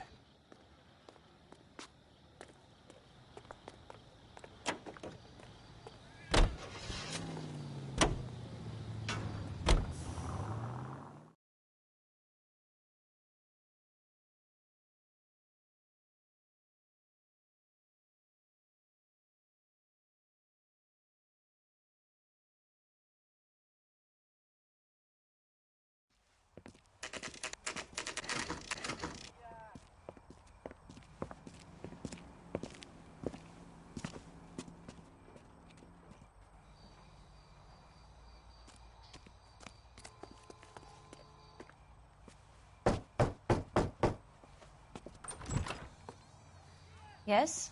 Hello? Mrs. Patterson. Is this about my husband? We're investigating the incident, ma'am. I see. Come in, won't you?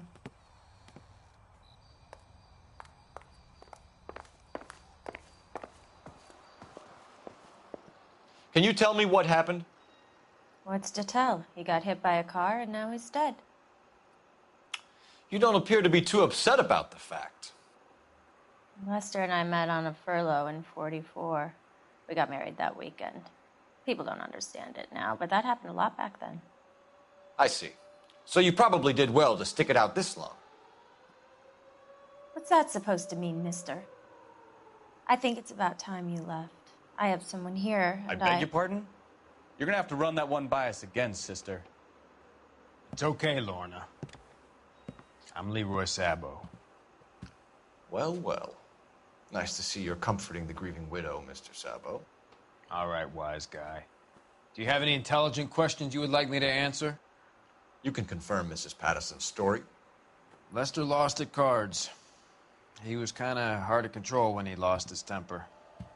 He turned without looking and walked right out in front of the car. It wasn't good. What's your relationship with Mrs. Patterson, Mr. Sabo? We're friends. Good friends. You expect me to believe that? Look, I was filing for divorce. Mental cruelty. Lester could be a mean son of a bitch. And Lester knew about that? No, I hadn't told him. Well, hasn't this worked out well for the two of you? I feel almost bad for busting in on this little rendezvous. How did the car come to hit Lester? He walked straight into the path of an oncoming car. You expect me to believe that, Lorna? It's all very convenient. Gambling for Lester was like the needle for a hophead. He was yelling at me. He was yelling at the whole world. I kind of felt sorry for the driver. Poor guy had no chance. You were arguing in the bar and on the sidewalk? We were always arguing. So what? Admit it, you were baiting him, pushing his buttons. We can easily get the full story from the regulars in the bar. All right. Lester was playing cards out back. He lost, of course, and wanted back in. He suggested I earn the money on my back to get a mistake. That was the proposition he was putting to his so-called buddies. So maybe I was a little angrier than usual. Let's just say I took exception to his idea. The bartender said that you and Leroy were planning to go into business together. Can you explain how you'll get the money to do that? I have a little money saved away. You're being economical with the truth, Lorna. You want to back that up, little man?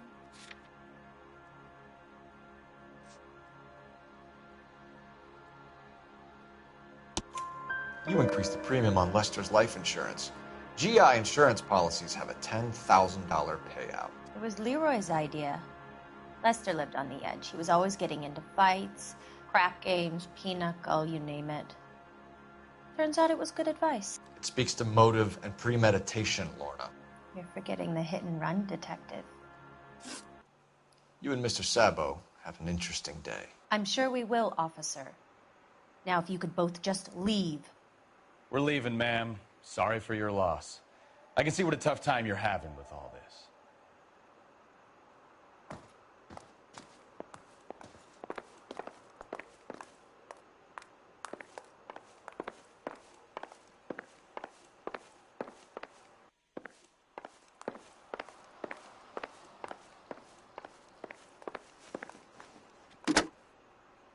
Operator, give me R&I. Putting you through now. Phelps, badge 1247. How could I help, Detective? Are there any messages for me? Just one detective from the coroner. Message reads, Phelps, see me at Central Morgue immediately. Results of the Pattison autopsy. Thank you.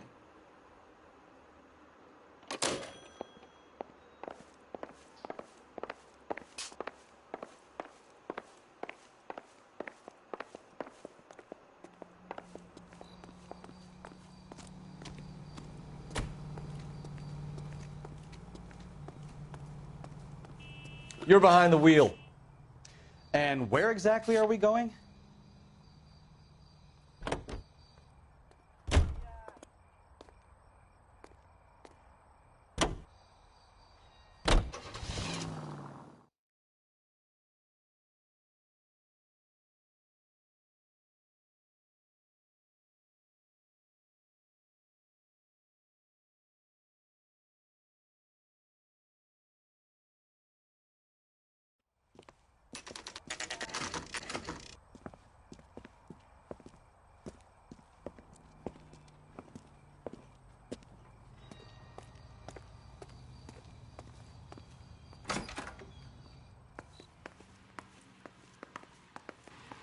We can put the driver in front of a judge in less than a week. You'd be making a big mistake. Run that by me again? The victim was dead before the car hit him. 2 puncture wounds to the right side of the thorax.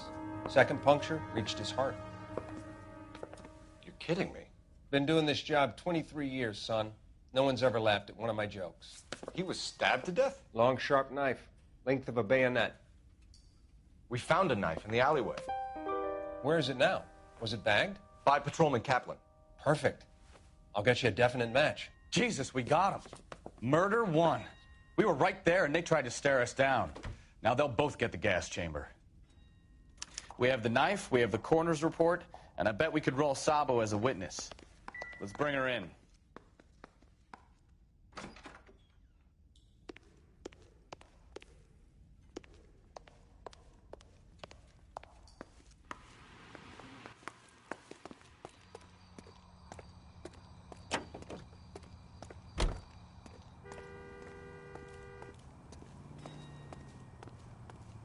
You can drive.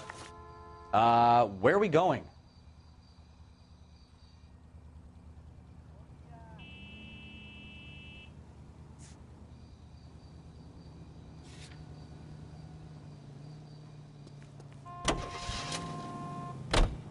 It's a lucky break getting a partial ID.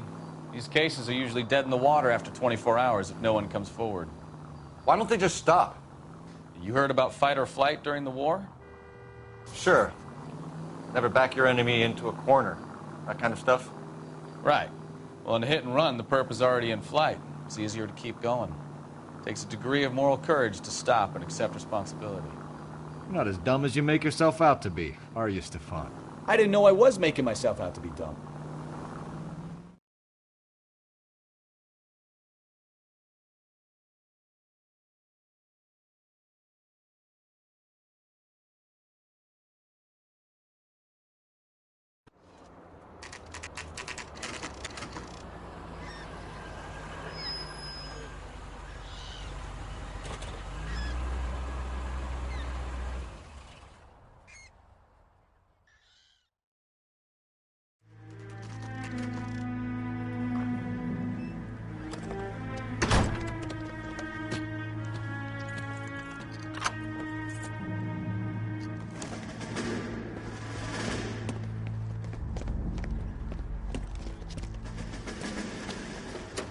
That's the son of a bitch right there. William Shelton? Yes? It doesn't look good, Shelton. You packing your bags and making a run for it? You know why we're here. Yes. The accident.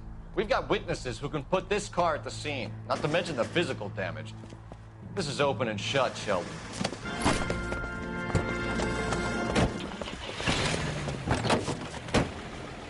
That coward thinks he can run from everything.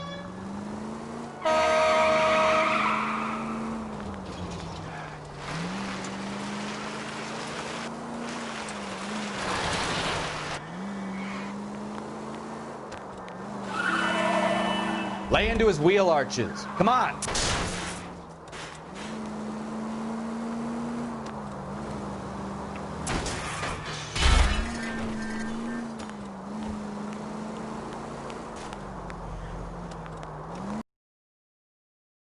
Someone drive it like this. Enough games, Phelps. Take this guy out. Don't let that asshole get away.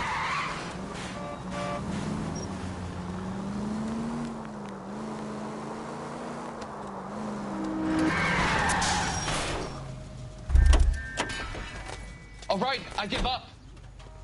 That's it. Show me your hands. And we're done. How does a vehicular manslaughter rap sound, Sheldon? I hit him. I admit it. I just panicked, but it wasn't my fault. What do you mean? The guy jumped right out in front of me. He came out of nowhere. There's nothing I could do about it. Why didn't you stop? I've had accidents before. That's it. We're done here. The DA is gonna love you. They weren't all my fault. I'm a surveyor. I need my license for my job. There were people around. A woman and a man were standing right next to him. I thought they could get him to a hospital. I'm telling you, it's not my fault. The guy is dead, Sheldon. You can't be serious. William Shelton, you're coming downtown. We need to talk about a manslaughter charge. We have the knife, we have the coroner's report, and I bet we could roll Sabo as a witness. Let's bring her in. So, initial report came back with an ID on our victim, Lester D. Pattison of 182 North Hope Street. Captain wants us there double quick.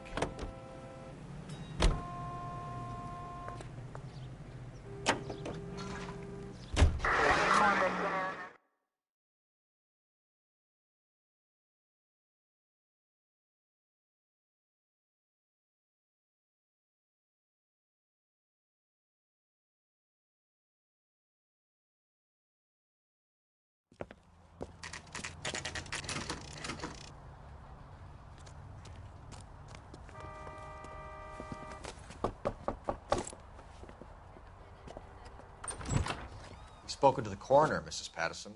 He confirmed your husband's cause of death. We'd like you to come downtown and answer some questions. It wasn't me. It was Leroy's idea. Leroy stabbed him. I had nothing to do with it. Where is Leroy now? He's in the bedroom. You're very good, Lorna. Put the gun down, Leroy. If you do something stupid now, you don't stand a chance in front of the grand Nice of jury. you to give me up, sweetheart. All that whispering in my ear, telling me how we had to get rid of him, how good it could be, all the money we could claim, all that planning, how to get him into the street, how to make it look like an accident. For God's sake, you had Leroy, all shut the up. bases covered, baby. I had nothing to do You with think it. I'm gonna fry for you, He's a Lorna? crazy man. Shoot him. Shoot him, for God's sake. It's too late, Sabo.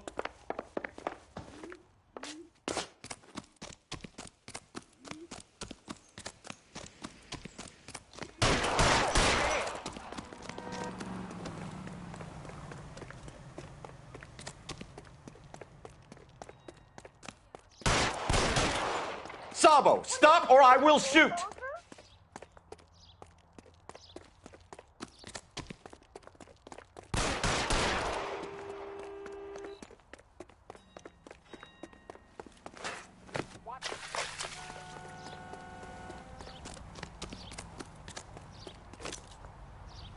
Come on, Flatfoot, let's negotiate. How long do you think you can hold out? On your...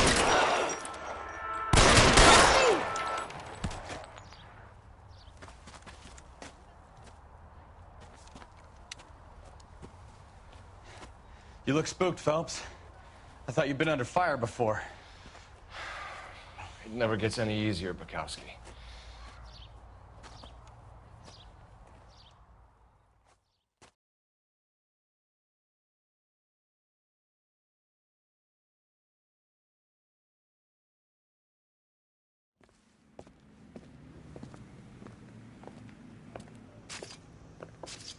So, I give you a hit and run, you bring me back fraud, conspiracy, and first-degree murder. This is how a good detective operates, Phelps. You take nothing at face value. You keep digging and asking questions until you get to the truth. You got some sharp elbows on you, detective. I like that. Keep up the good work.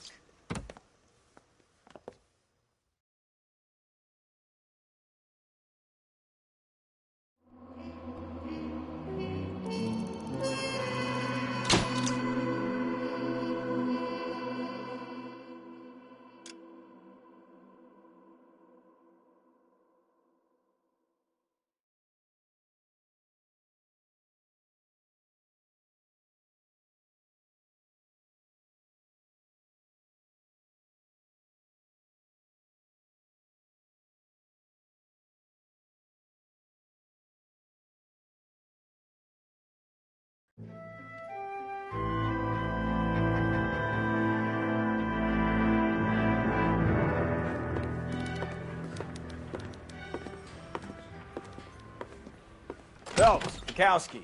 B-Cop says he located a green Kaiser Fraser from the hot sheet. Address is 6 West 2nd Street. Get over there, see what you can find out. Go on. Sorry to inconvenience you. We're on it, Captain.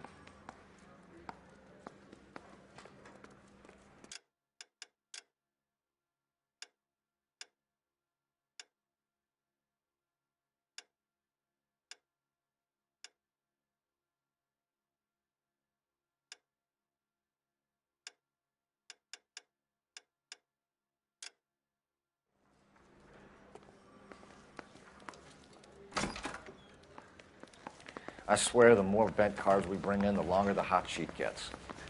It pays the rent, though. Keeps Mrs. Phelps in the manner to which she's accustomed. I'm not sure she'd agree with you. Passionate, romantic type like you, Cole? I don't believe it.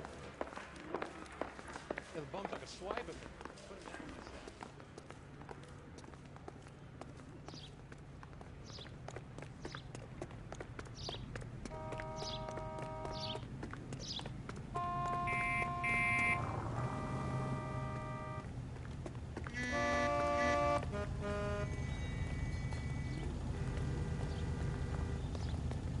I'm sorry, sir. Police You officer. coppers I need ain't your God, car. you know.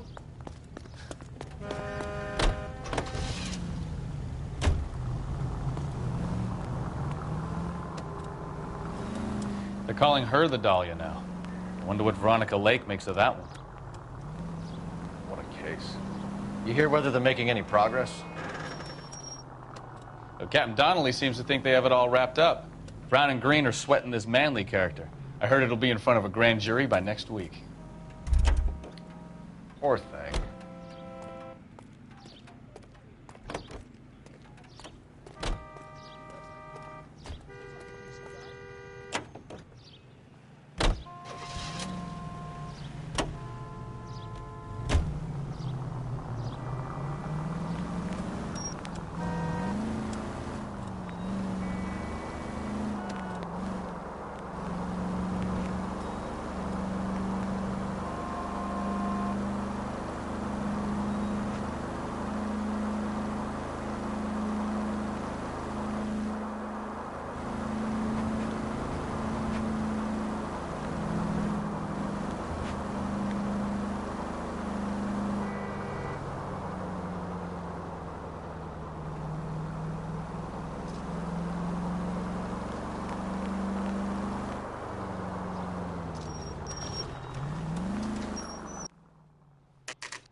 That's the car, Cole. Just pulling out of the drive.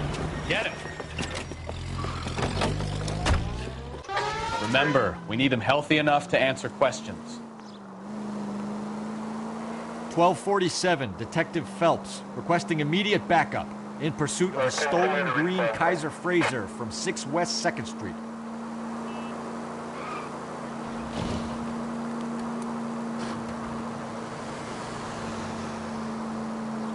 Enough games, Phelps. Take this guy out.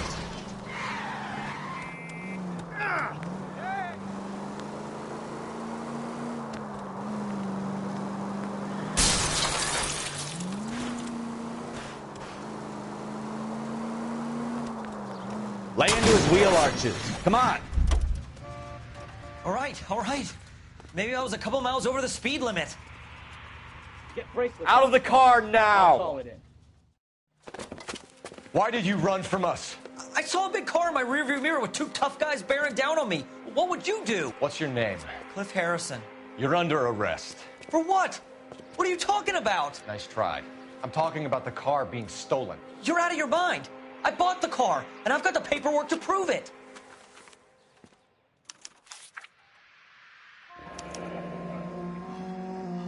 Looks like we'll have some questions for the people at Coombs Automotive.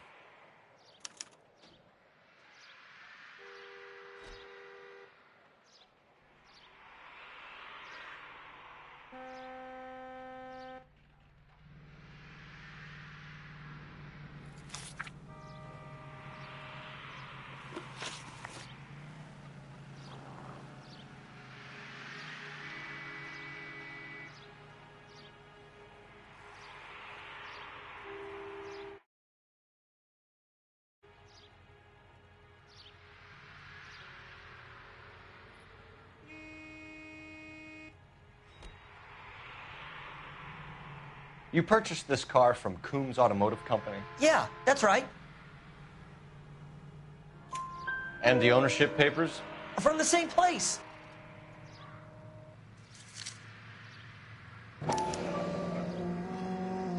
If this is a forgery, it's top-notch. This will need to be traced.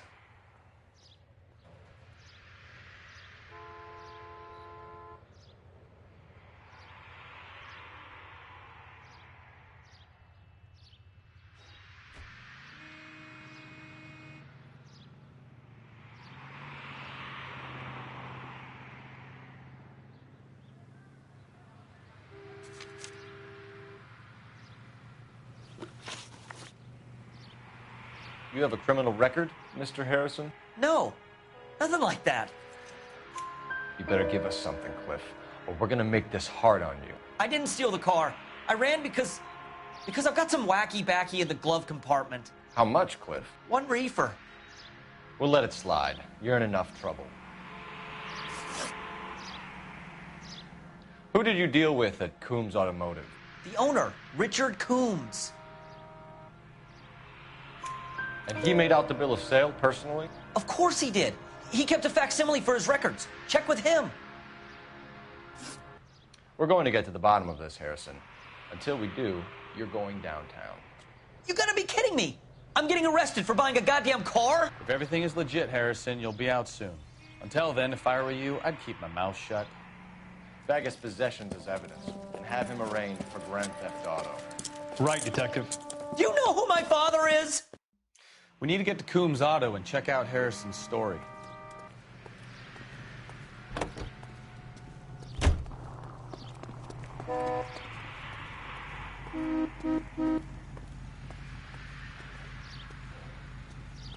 Out of the car! Police! I want it back!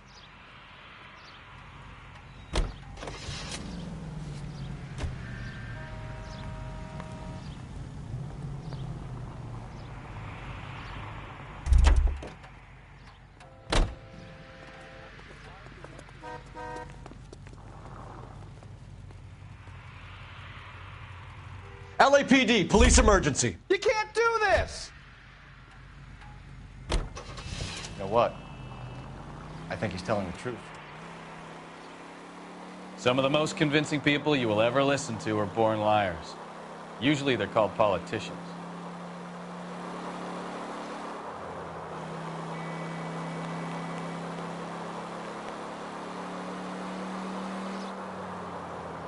The paperwork all looked above board, and he seemed like a clean-cut kid. Uh-huh. Well, I get it now. You see some kid who's basically you.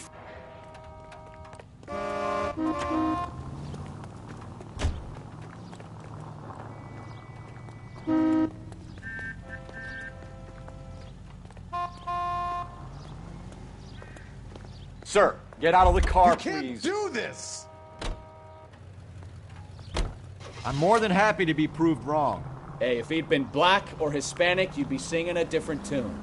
You spout all this communist crap about treating everybody the same, but it only works one way. I'm not sure that's communism, Stefan. Oh, God, please. Not another history lesson from the man who single-handedly won the war. Are you...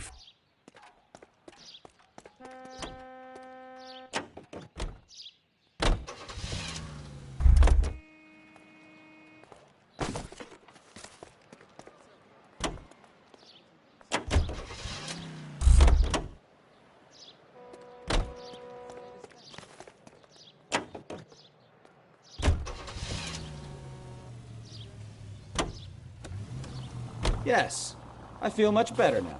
We'll shake down the car dealer and take it from there. Unless his daddy plays golf with yours, of course.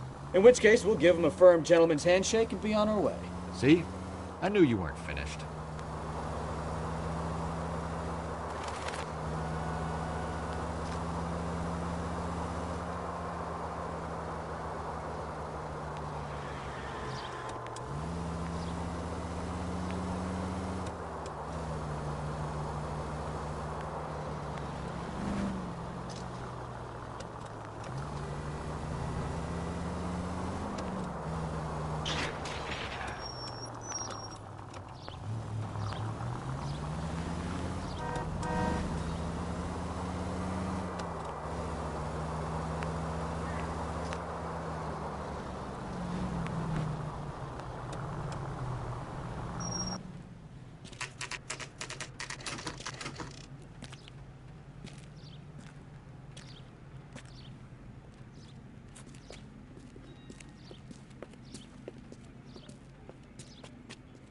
Not another step.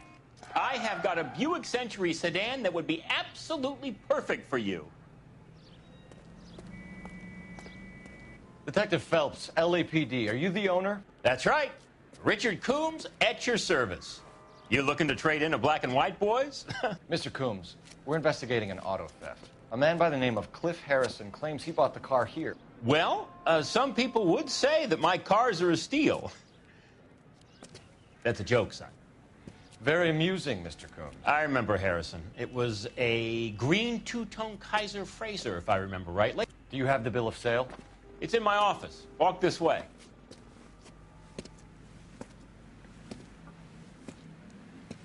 That's a joke, too, son. Phelps, you mind if I shoot this guy? He's getting on my nerves.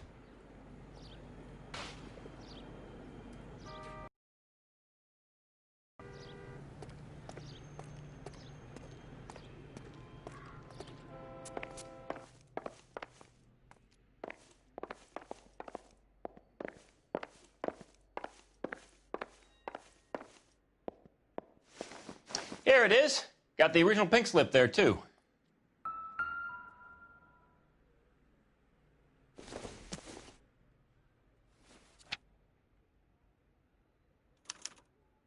Gene Archer, 146 North Fremont Avenue.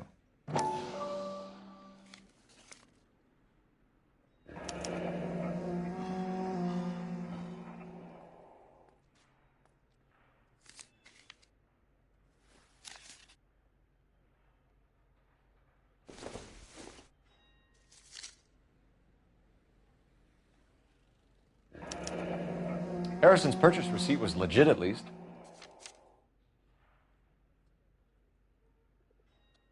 We have a couple of questions. All right, fellas. Shoot. Can you tell us how you came to buy the car? Girl just wandered in right off the street. Nothing unusual about the car.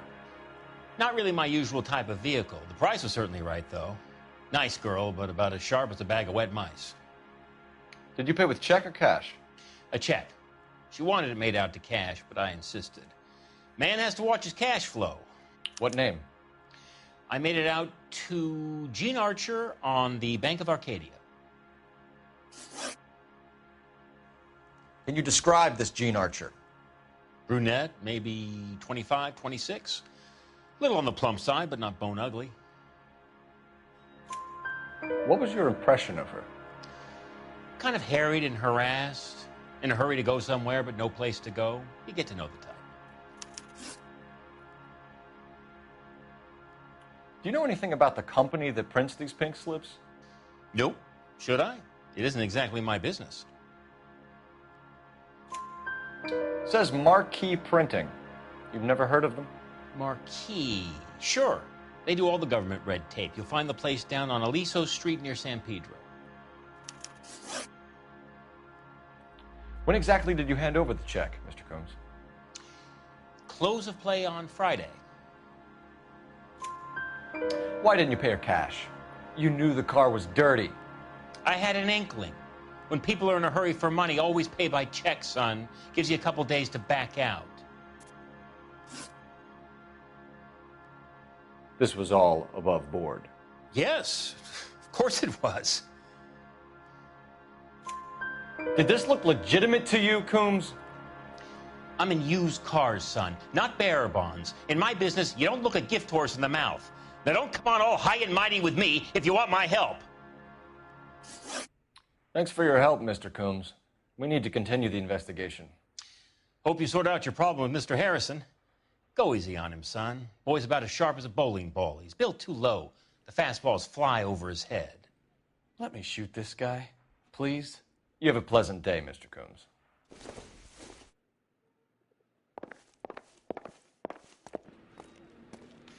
Well, Harrison might be off the hook, but we can still run an APB on Gene Archer. Get on the horn and call it in. Hey, what the hell are you doing? A hand grenade and a barrel of oatmeal.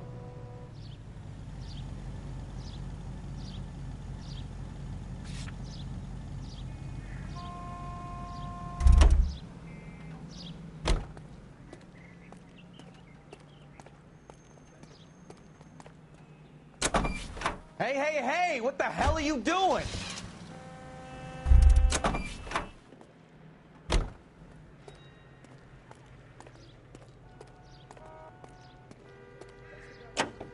Hey, what the hell are you doing?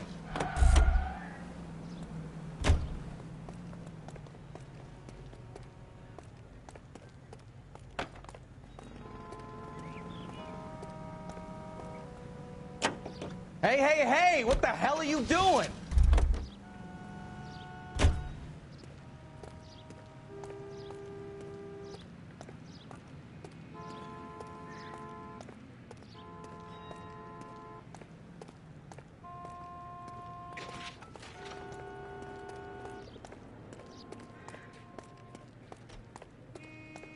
You drive. I need to go over the case notes. Hey, what the hell are you doing? I like your thinking, Phelps. Call it evidence. The guy's an asshole. You can pick it up at the pound.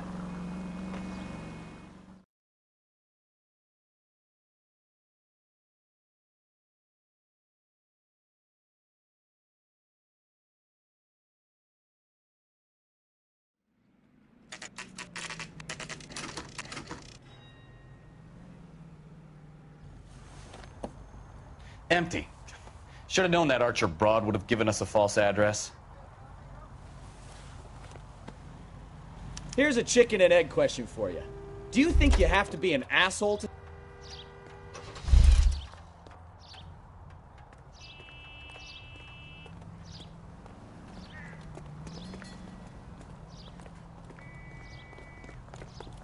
He drove me up to Mulholland.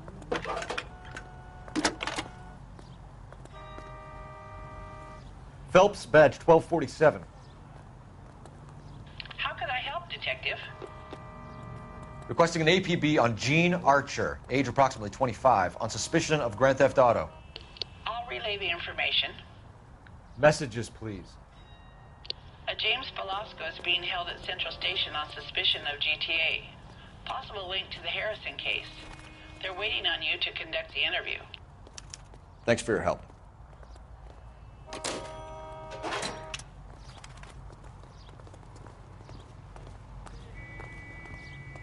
Isn't that the cop who caught the guy who was pretending?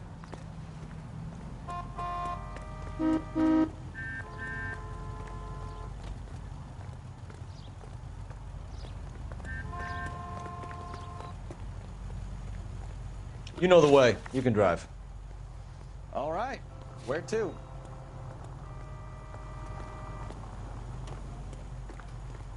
LAPD, I need your car, now.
And what can I do for you, gentlemen? I'm a traffic detective from Central Division. Who's in charge here? I am, Gordon Lightfall. What's this about? We understand that your company prints California vehicle titles. Yes, I have the government contract to print pink slips. I've done for some years. Have you had any goods or equipment stolen recently? We're running up against stolen cars with seemingly legitimate paperwork. Not recently. Have you ruled out forgery? There's no shortage of talented artists in this town. We'll keep it in mind.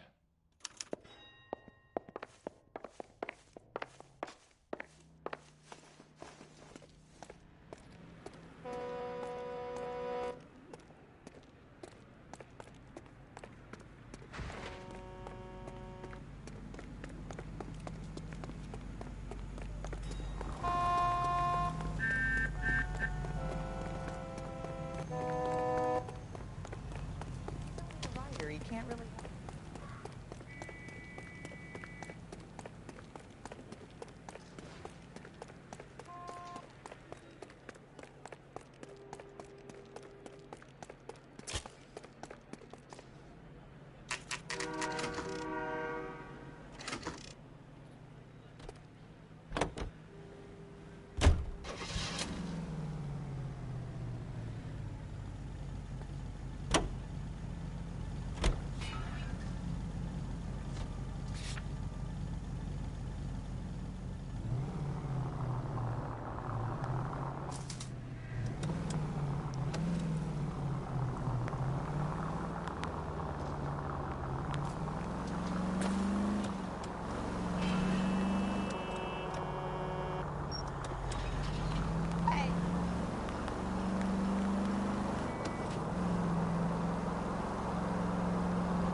Detectives, Velasco is prepped and ready in 2.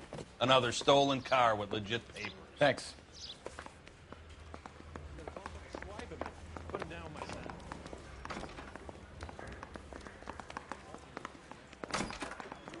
Crummy bastard. James Velasco? I want a lawyer. It's my car and I got the proof right here. Take a look for yourself. Got this gadget whiz putting recording devices into place. The paper is real enough, Velasco, but the car isn't yours. This pink slip is a forgery.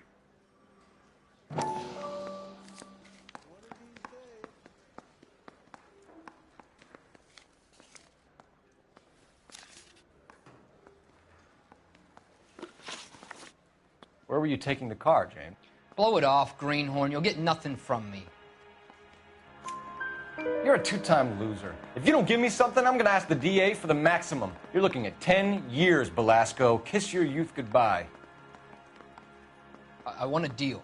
Keep talking and we'll see what sort of deal you're worth. My job is to drive the cars out of state. Nevada, Arizona, sometimes New Mexico. With the paperwork they provide, it's normally a breeze. Does the name Jean Archer mean anything to you? Nope. Never heard of her. You're a liar, James. Say that again. I'm telling the truth. I don't know the broad.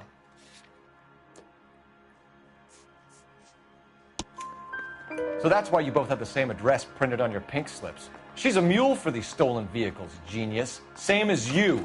Jesus. All right, I know her. Stupidest broad I ever met. Always cooking up crazy schemes. I don't know why those guys use her. You happy now? What happens to the cars once they cross over the state lines? I don't know. I just deliver them. Give me something, Velasco, or I'll take you back to the cells and tell the whole station you're a child molester. How long do you think you'll last? Okay, I hear you. The cars get sold in Chicago or back east. Sometimes I bring back cars coming the other way. Where do you pick up the cars, Velasco? Warehouses.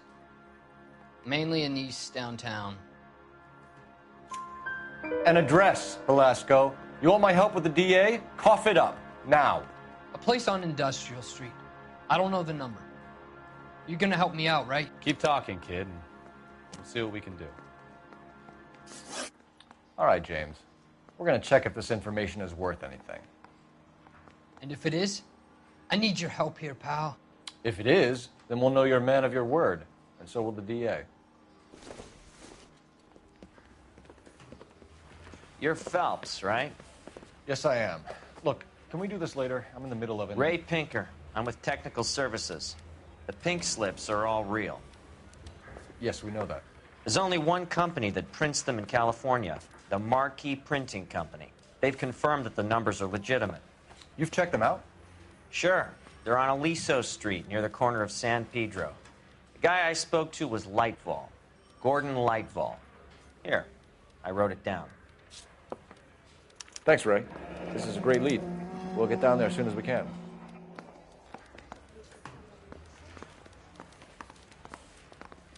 Phelps, your GTA suspect, Gene Archer, spotted by a patrolman. Western Union office, 253 South Hill. Less than a minute away down the street if you run. Go! She won't hang around.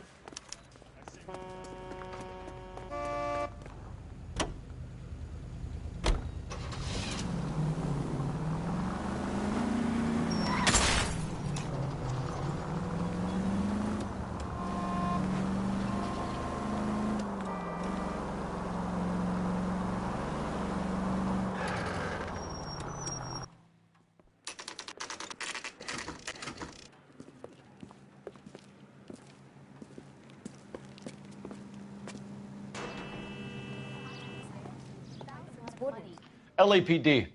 We'll take it from here. God damn it. Everyone's against me. Look, just let me get my money and get out of here, okay? You look sweet. How about giving a girl a break? I could be very nice. I'm afraid I can't do that, Miss Archer. Stefan, call for black and white. Just my luck to get the only hair sure cop in the LAPD. The car you sold to Coombs was stolen, Miss Archer. There won't be any money. I handed over all the right paperwork when I sold it, Buster.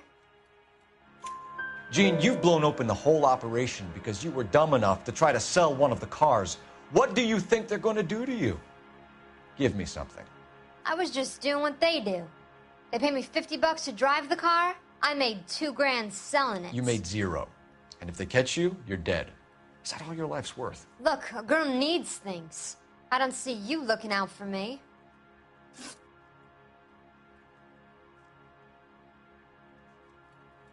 How long have you and Belasco been delivering cars? Who is James Belasco? You're lying. James Belasco. I don't remember mentioning his first name, Miss Archer. Oh, Well, I think you did, didn't you?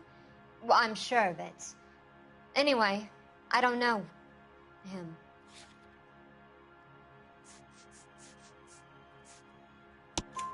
You aren't sharp enough to lie to me, Gene. You and James Belasco share the same address on your pink slips. We have him in a cell. Okay, so I know the creep. The pink slips are real. The home addresses are always vacant lots. Bigelow is always boasting that the paperwork is legit and that if we stick to our stories... And don't try and sell the car? Yeah, that too. Tell me where you picked up the car, Miss Archer. Look, I can't remember. Let me go, will you? Please. What have I got to do?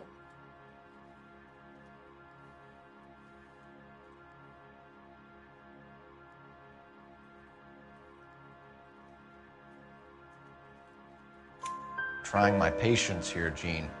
I'll have the reporters down here and have your picture in all the papers. You'll have nowhere to run. All right already. I get the message.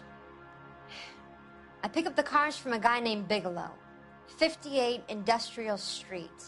Big warehouse, full of goons. Now you've got what you want. Can I go? Please? No, you sure can. We've got a car waiting outside for you. Some career advice, Gene. Get out of crime. Marry someone boring who has money and will find you captivating. Is this guy for real? He takes a little getting used to, but yeah, he generally means what he says.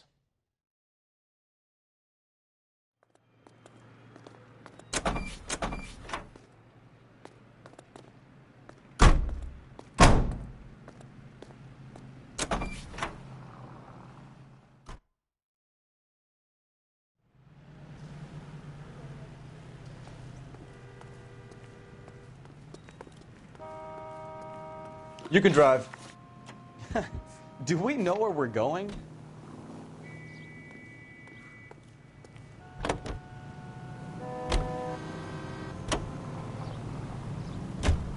Friendly girl. Used to getting her own way. Little did she know her feminine charms were useless against the impenetrable Cole Phelps. She's not my type. And what is your type, Phelps? I'm married.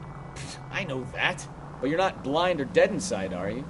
Wait, scrap that second half of the question. I don't know. Blondes, I guess. Hallelujah! The man is human after all. Now we're getting somewhere. Yep, I'm with you on the blondes. Brunettes are fine too. And there's nothing wrong with a good redhead. But I draw the line at gray.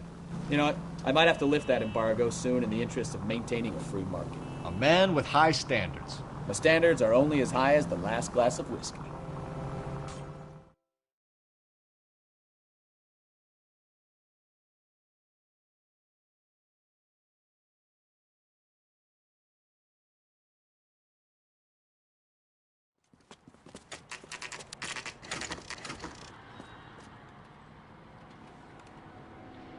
We should call for a couple of black and whites. Get Fleischer down here. I thought you Marines were gung-ho, Cole. You have a 45. Don't you ever want to use it? I'll take the back. Just give me a few seconds to get around there.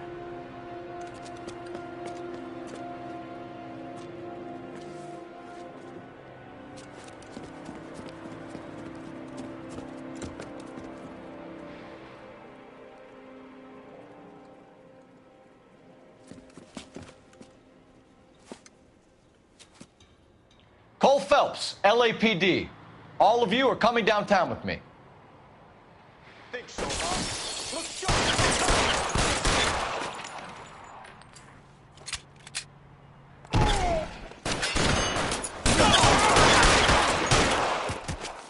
How long do you think you can hold out? Son of a bitch shot me. Pretty brave for a dead man.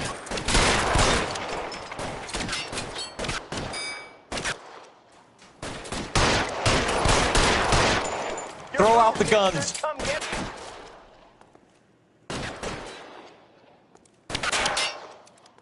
You're clear. Go.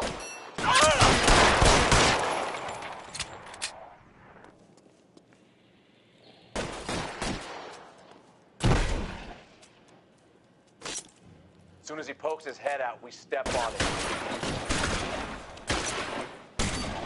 Got you, Phelps.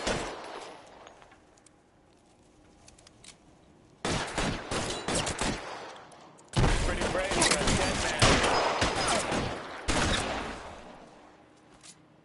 There he is! Blast him! I'm gonna put holes in you, asshole.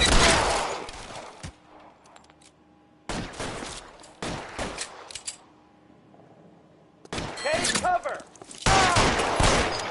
Shit, really hurts. Why won't you go fucking down?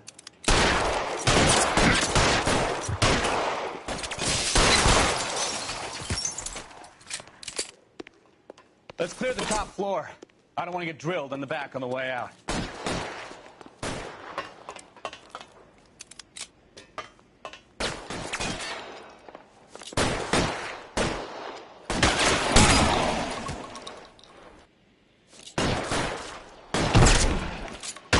Stay down. Try the door at the end. I heard something.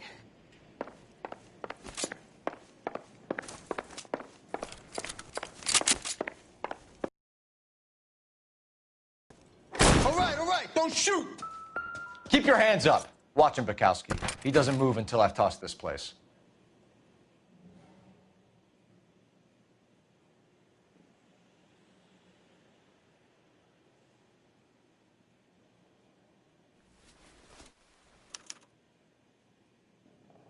Marquee Printing Company. There's nothing like going direct to the source.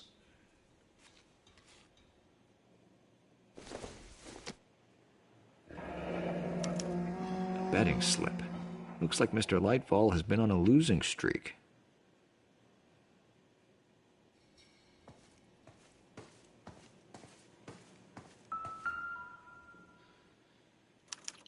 There are enough slips here to keep them stealing cars till Christmas. We've got a trail of pink slips and stolen cars that leads right to your door, Bigelow. You're in this up to your neck, but I don't think you're the man in charge. Make it easier on yourself. Give him up. I do work on cars for customers. You charge in here shooting up the place like it's the Ballad of Bulge. I can't give you anything. We know about marquee printing. You can make this easier on yourself by giving us your man on the inside. I sometimes repair cars and put them back on the road. I need a pink slip to resell them. There's no problem there. There are at least 4 dead men in this warehouse. A couple more. Punks won't make for that much extra paperwork. We'd be doing the legal system a favor. Okay, tough guy. I get the message. Lightfall, the guy who runs Marquee. He's the big shot. He likes to spend big at the track. He owes people.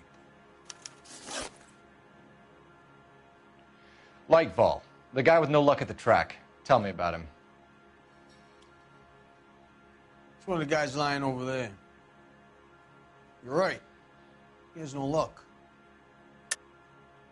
That's the best lie you can come up with, Bigelow? Hey, would I lie to you, detective?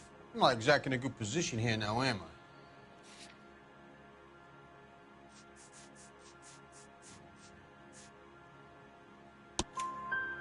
Gordon Lightfall owns Marquee Printing, a government print shop. He's losing big at the track. He has these big government contracts.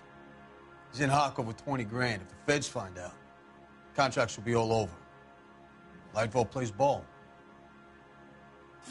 All right, Bigelow. The heat is off you. Play your cards right, and you'll be able to count your time in Quentin on one hand.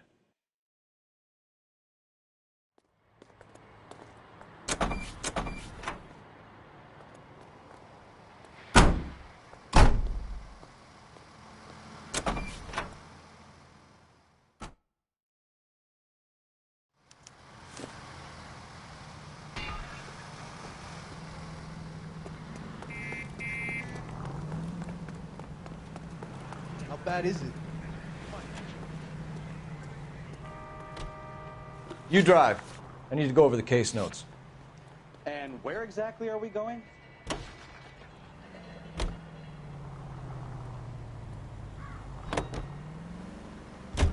What a mess. Ugh, gonna take some cleaning up, that's for sure. I wish it hadn't gone that way. Well, they shouldn't bring guns to work with them. We didn't have a lot of choice. You have to admire the barefaced cheek of someone who tries to blow your brains out one minute and pleads innocence the next. Yeah, especially when he's surrounded by evidence.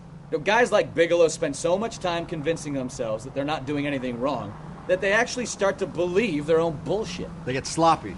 Bigelow, Lightval, all of them. If they hadn't, who knows how long they could have kept this racket going. Complacency or greed. It's always one of the two that brings them down.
You're under arrest.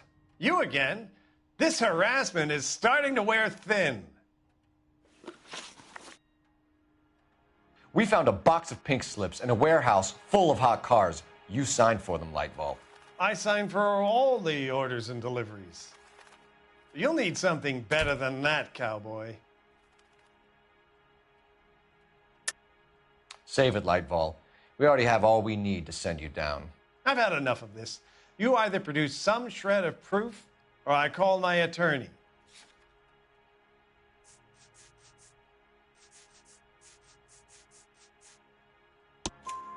You're in the hole with the organization.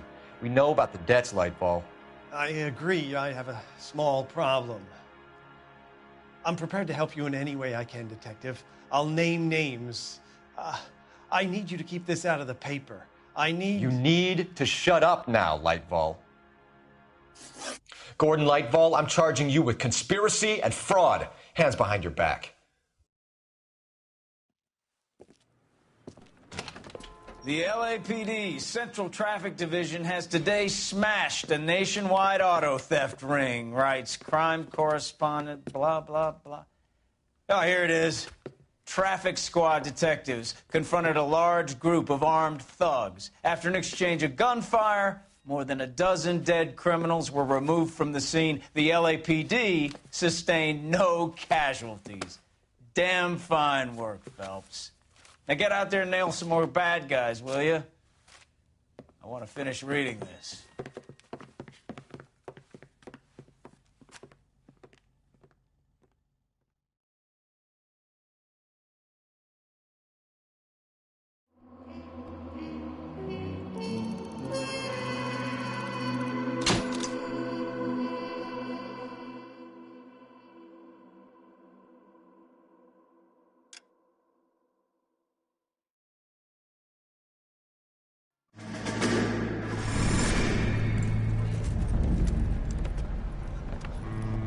My family runs a shipping business in San Francisco.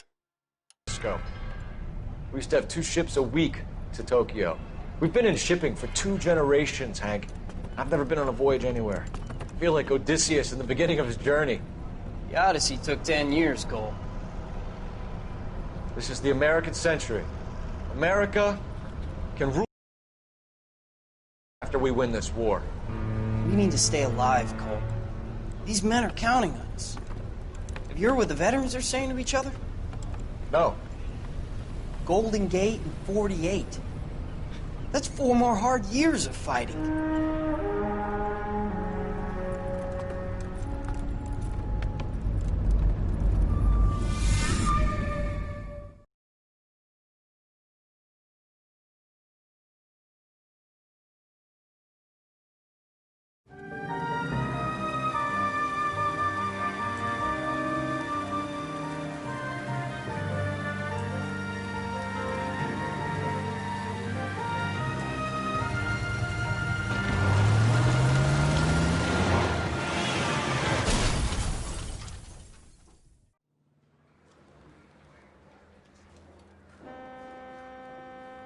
Phelps, Bukowski, you have a new case. 2 women, possible drink drive. How was that a case? The broad says she was doped and that somebody tried to kill her. Where did this take place? That's the bit you're gonna love. Right across the street. What? A Chevy Styline took a nosedive off the escarpment, fetched up underneath a Cola King billboard. Up to it, boys. We got bad guys to catch. I need a drink. See you later, fellers. Try not to work too hard. Look at you bantering with the boys. Brings a tear to my eye watching my caterpillar grow wings. I'm just trying to fit in. Educated, hardworking, straight as an arrow. I hate to break it to you, Cole, but you'll never fit in at Central. I want to make homicide. I mean, you know you made it if you got that list.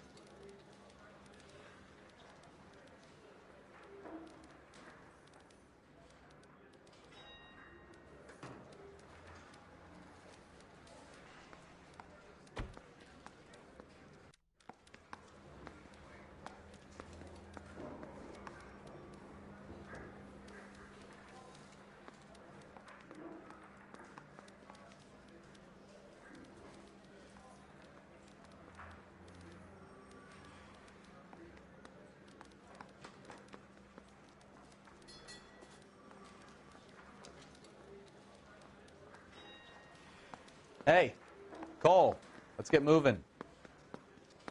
The thing was, he was a really nice guy. I felt bad when he called him.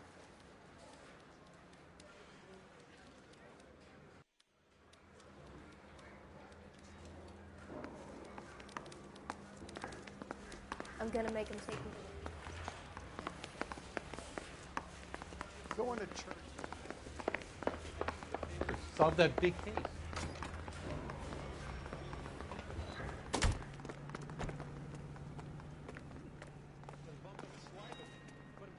You're behind the wheel.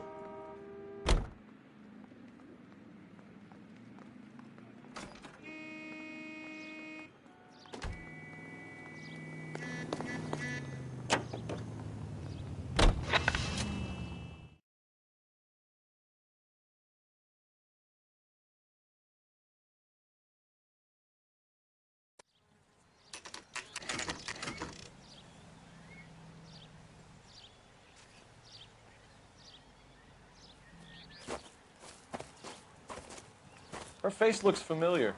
Well, that's June Ballard, Tarzan's sister, beast of the Amazon. She's married to Guy McAfee. The captain has moved to Vegas now, but the 2 of them still have juice. Phelps, traffic. Detective Phelps. Hey, Bukowski. Long time no see. You could have called this in by megaphone, Enrique. Phelps, this is Enrique Gonzalez. Enrique was a pretty decent middleweight. What do we have, Gonzalez? Broad drives right through the empty lot and off the side of the escarpment. Her stories that a movie producer doped her and her friend and sent the car over the cliff. Was anyone hurt? Driver's beat up. Not too bad considering. If she hadn't hit that billboard, we'd be scraping both of them off the pavement. Passenger's a Jessica Hamilton. She's just a kid. She's pretty knocked around. Kid gonna be all right? I think so. They've taken her to central receiving. If you want to take a look around, you can stall the ambulance. Thanks. Do that.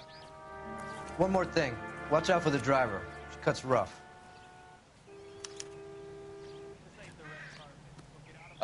If you're looking for the coroner, he's down by the crash site. Mrs. McAfee, we would like to ask you a few questions, if that's okay. I prefer to use my maiden name, June Ballard. You might be familiar with some of my work. Can you tell us what happened here? You're kind of cute for a cop. Maybe a bit on the serious side. What about me, June? I'm a big fan of You? I don't like. Keep out of this. We understand that you're still suffering from the effects of the accident, Mrs. McAfee. The officer says that you claimed that you were drugged. Who did this to you? That rat slipped us a Mickey Finn. It's no wonder I feel so dopey. I can't remember.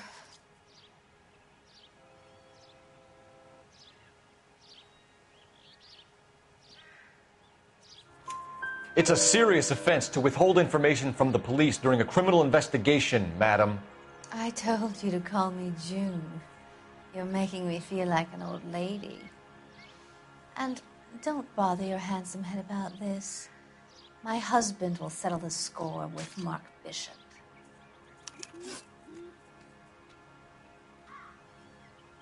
You mentioned a Mark Bishop. You think he might have had something to do with this? He is a movie producer. As for his involvement, you just leave it to me and my husband to worry about. I want to know what happened between you two that made him want to commit a double murder. Bishop offered me a part in his picture. Then he withdrew it. Fact is, we had a deal. I pressed him on it, and this is where I end up.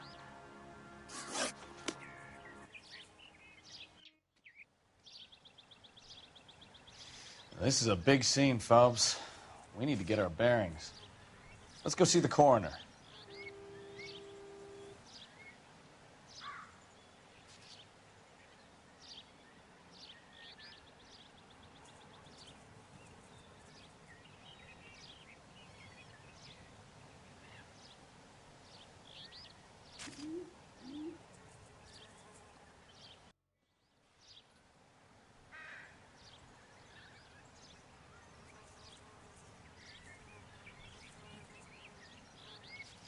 What are we waiting for?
You'll want to see this, Phelps. There, laid out on the trunk. And that isn't even the best part.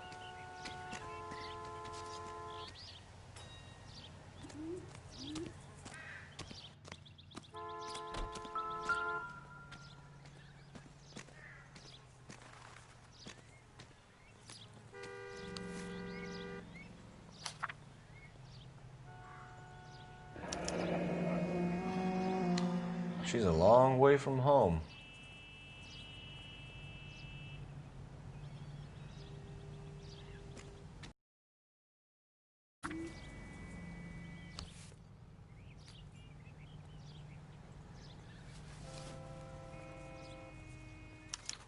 They've been torn off. Where did you find them? They were stuffed in the young lady's handbag. I'll run a trace for semen when I get back to the lab.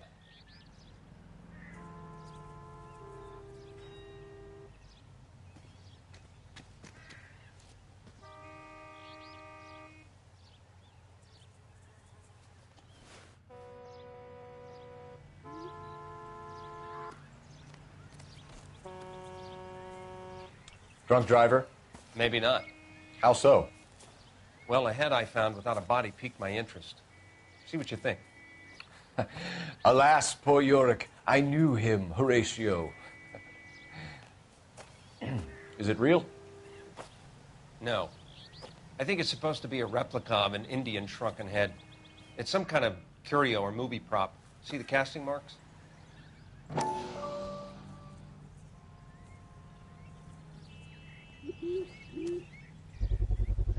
What's it made from? Plaster of Paris would be my first guess, then painted. So we can rule out the murder angle? No, you can rule that in. That thing was wedging the accelerator to the floor. Whoever did it wanted these women dead.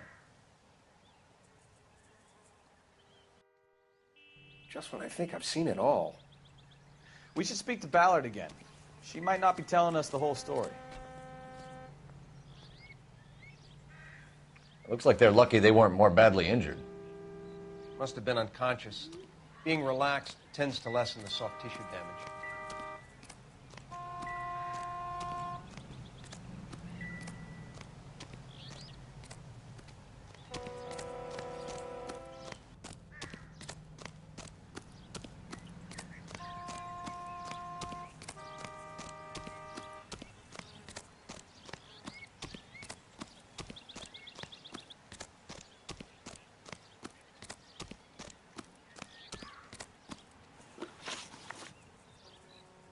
What can you tell us about the passenger in your car? Jessica Hamilton. Poor Jessica. It's been a rough day for her. She's desperate to break into movies. What more can I say?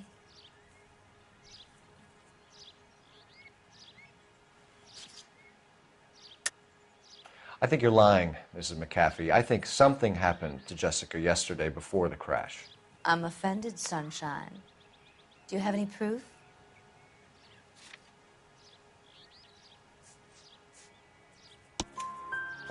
Miss Hamilton's underwear were physically torn from her body. She wanted to go to a casting. I took her to a casting. Whatever happened after that is between her and Mark Bishop.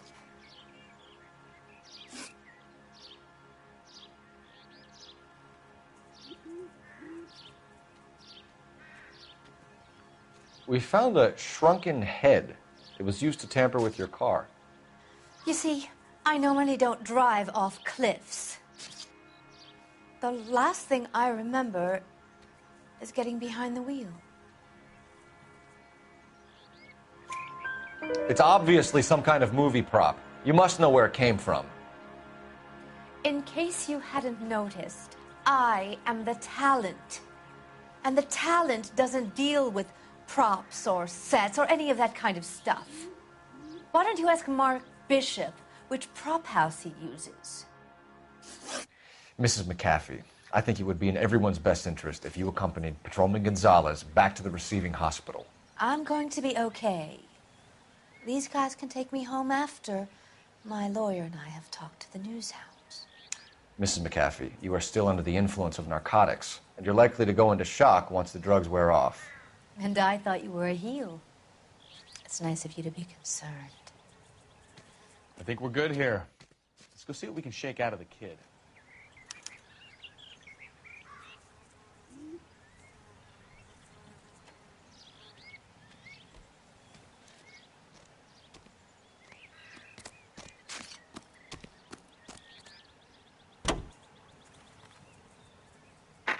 KTPL to car 11K, 11 King.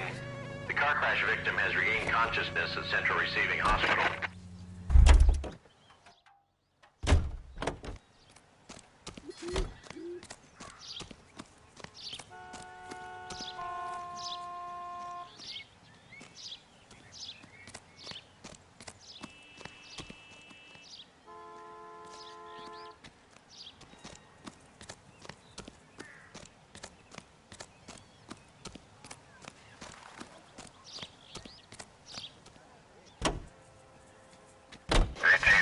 Car 11K, car 11 King, come in.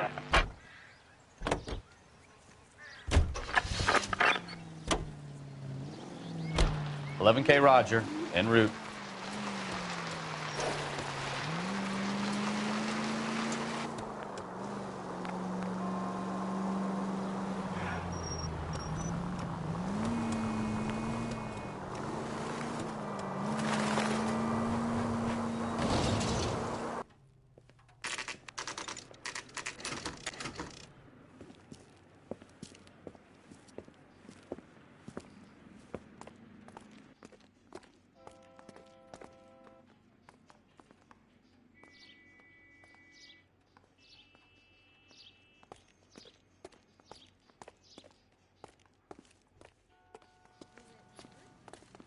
Hello, Detective Phelps, here to interview a Jessica Hamilton. Jessica Hamilton. Oh, yes. She's in the room right behind you, Detective. You can't hold me here. Hello, Doctor. I'm Detective Phelps. You're attending to the young lady from the auto accident? Yes. She's conscious now, but I doubt she'll remember much. She's still feeling some of the after effects. Jessica was drugged? She certainly was. Chloral hydrate would be my guess, and there's clear evidence of abuse. She's still a minor, Detective. Someone planned a double murder to cover up a statutory rape? Swap 7 years for life and gets Guy McAfee on their case? Doesn't make much sense to me. I guess it depends on what they had to lose.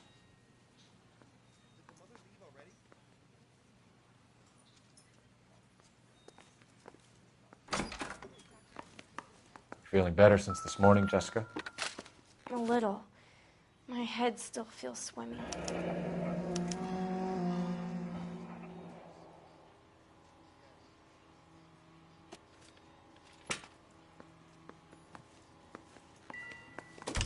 Hello, Jessica. My name is Cole Phelps. I'm a policeman. I'd like to talk to you about your accident, if that's okay. Okay.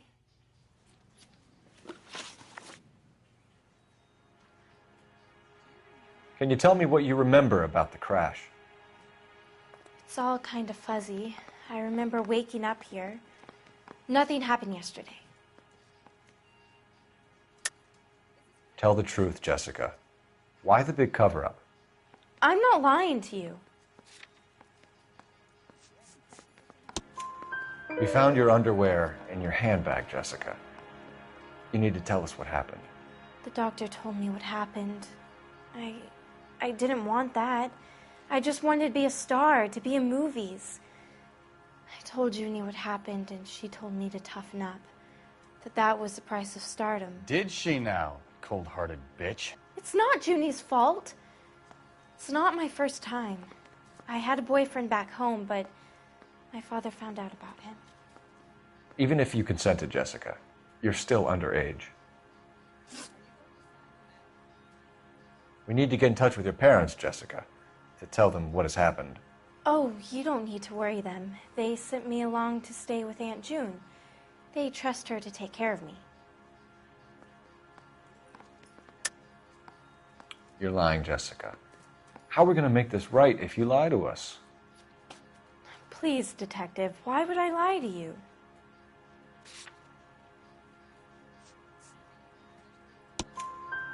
Because you're a runaway, Jessica, and you don't have your parents' permission to be here. Now, do you want to tell me what really happened? I went with Junie to this strange place. It's difficult to remember. Someone gave me a drink to calm my nerves, and then I felt faint. I think I must have passed out.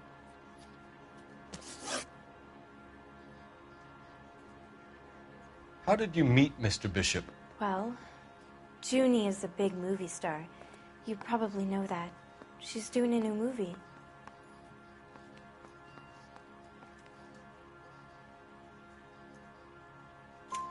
What's the story with Bishop and Mrs. McAfee? Why does he want the two of you dead? That can't be true. Mr. Bishop seemed very happy today. I mean, yesterday. And that's why he wedged a shrunken head against the accelerator pedal and punted the two of you over an escarpment? I overheard Junie speaking to him on the phone a couple of times. Screaming, really. She can be very hard sometimes, Junie. But they seemed okay yesterday, like they worked it out. I know what happened to you, Jessica. Where exactly did it take place? Please, it's scary. It's really difficult to think of anything.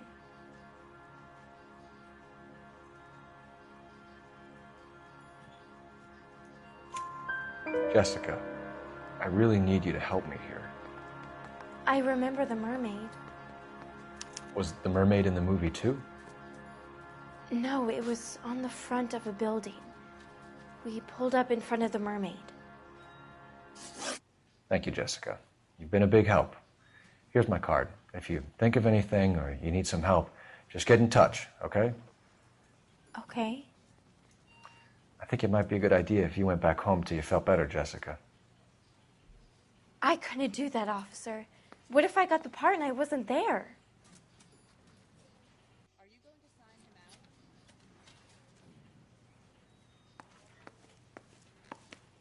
It's the tale of this town, Cole.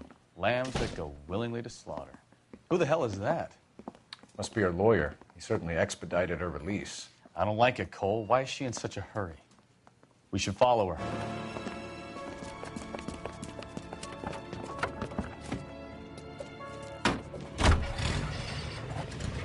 There she goes. Come on. 105 North Avenue, 56 Street. 56 at this time.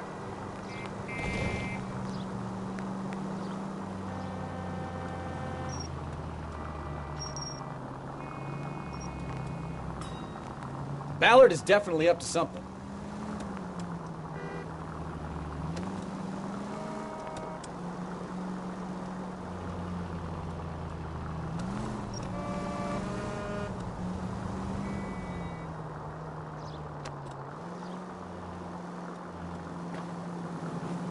She seems to have made a remarkably speedy recovery.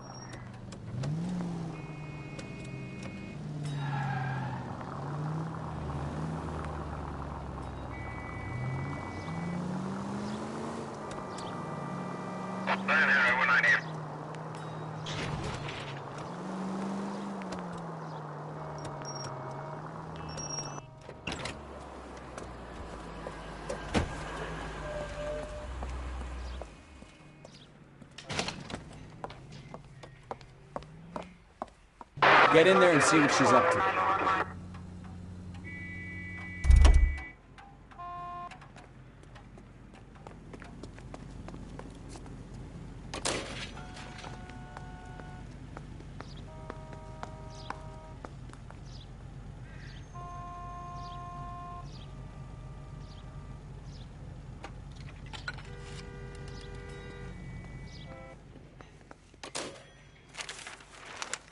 Baby?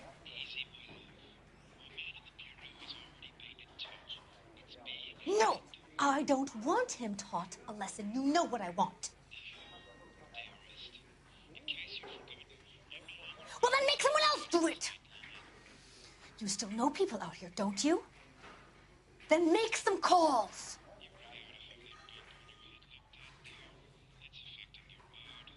I'm gonna be very clear about this. You get this done, or I'm... Wilson's Hotel. Mr. Mark Bishop, that son of a bitch, lives in apartment 803. Sure, I got the film.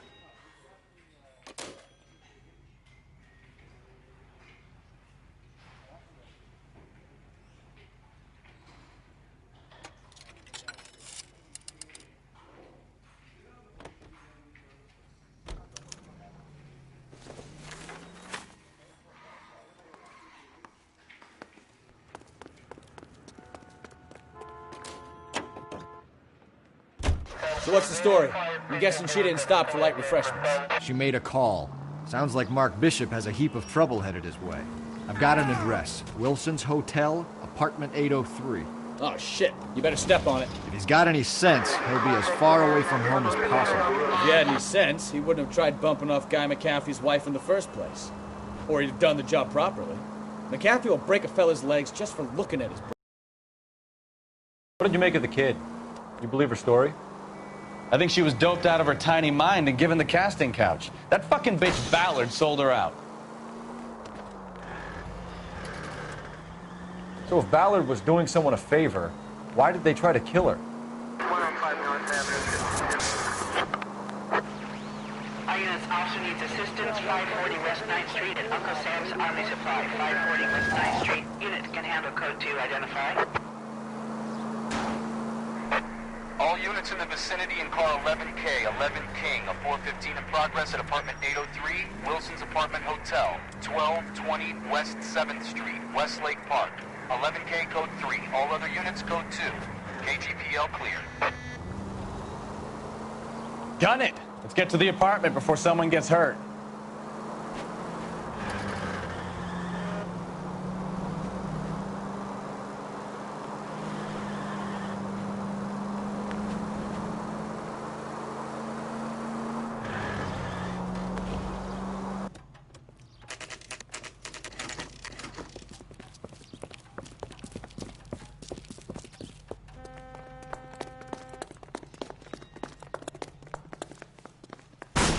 the cops? I tried to stop them. It's room 803, left out of the elevator.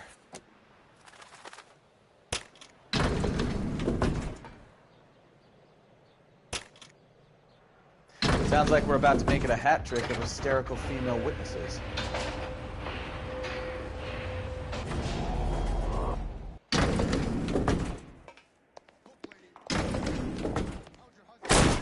Give it up, LAPD! I'm about to break your goddamn... All right, if you really want to dance, you should.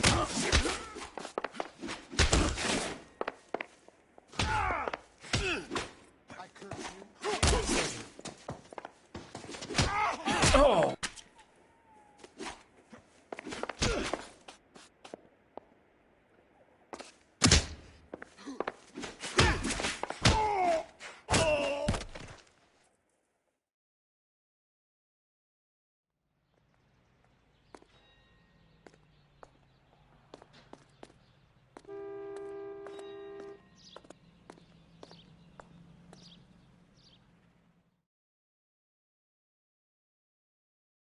Are you injured, Mrs. Bishop?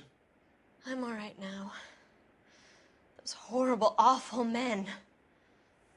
Perhaps you should sit down, ma'am. Yes, yes. Forgive me, officers. I'm very flushed. I'll just sit down for a moment. That's perfectly normal, ma'am. Take a moment while we look around. Yes, thank you. Just look at this mess.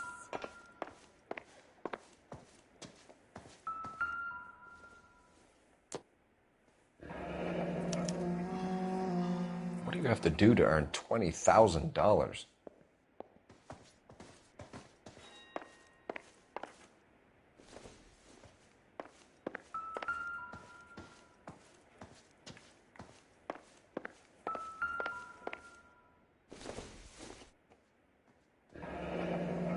Looks like we found our mermaid.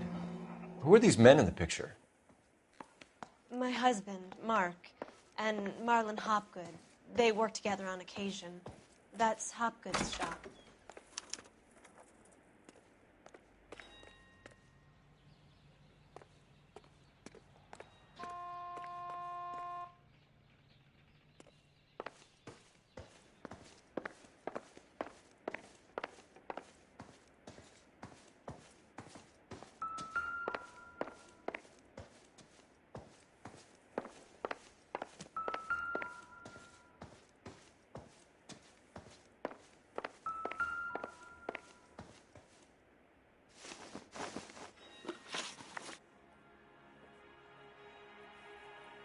Those men, I think they work for Guy McAfee. Do you know the name?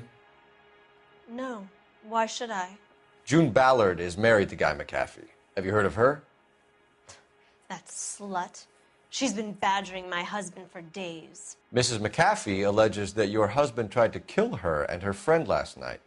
I think you should tell us what you know. My husband's a movie producer.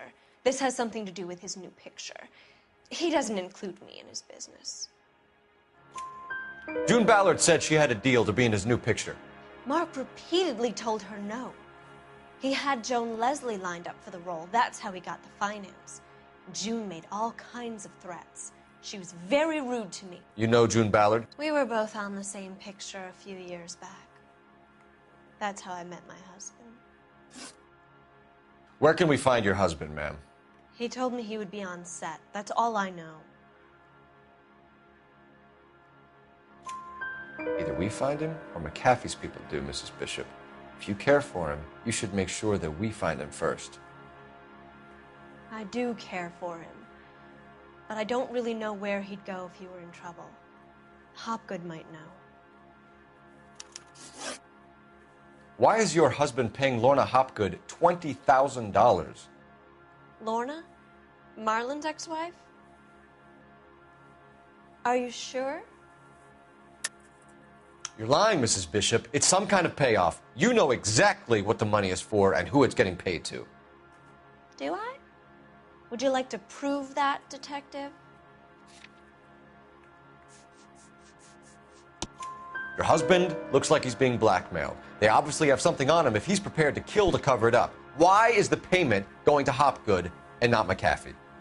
Lorna works at a check-cashing place in Hollywood. You need to ask Hopgood why he needs that much money in cash. Your husband was at a casting yesterday with a young girl? Not that I know of. He told me he was looking at locations. The picture's been cast. Jessica remembered a mermaid. The mermaid on the front of the prop store. You better come clean with me. This is a sick town, Detective. Are you sure you really want to know? The truth is, my husband likes them young. And you think that's okay?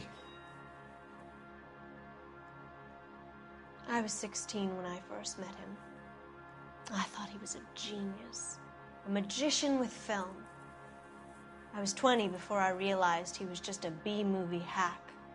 But he's nothing compared to some of the monsters at these big studios. My guess is Ballard sacrificed her little friend. Happens to a lot of girls. Your husband is in trouble. It could go easier for him if you were more helpful, Mrs. Bishop. He's a big boy, Detective, and so are you. This is Hollywood. There's always a deal to be done.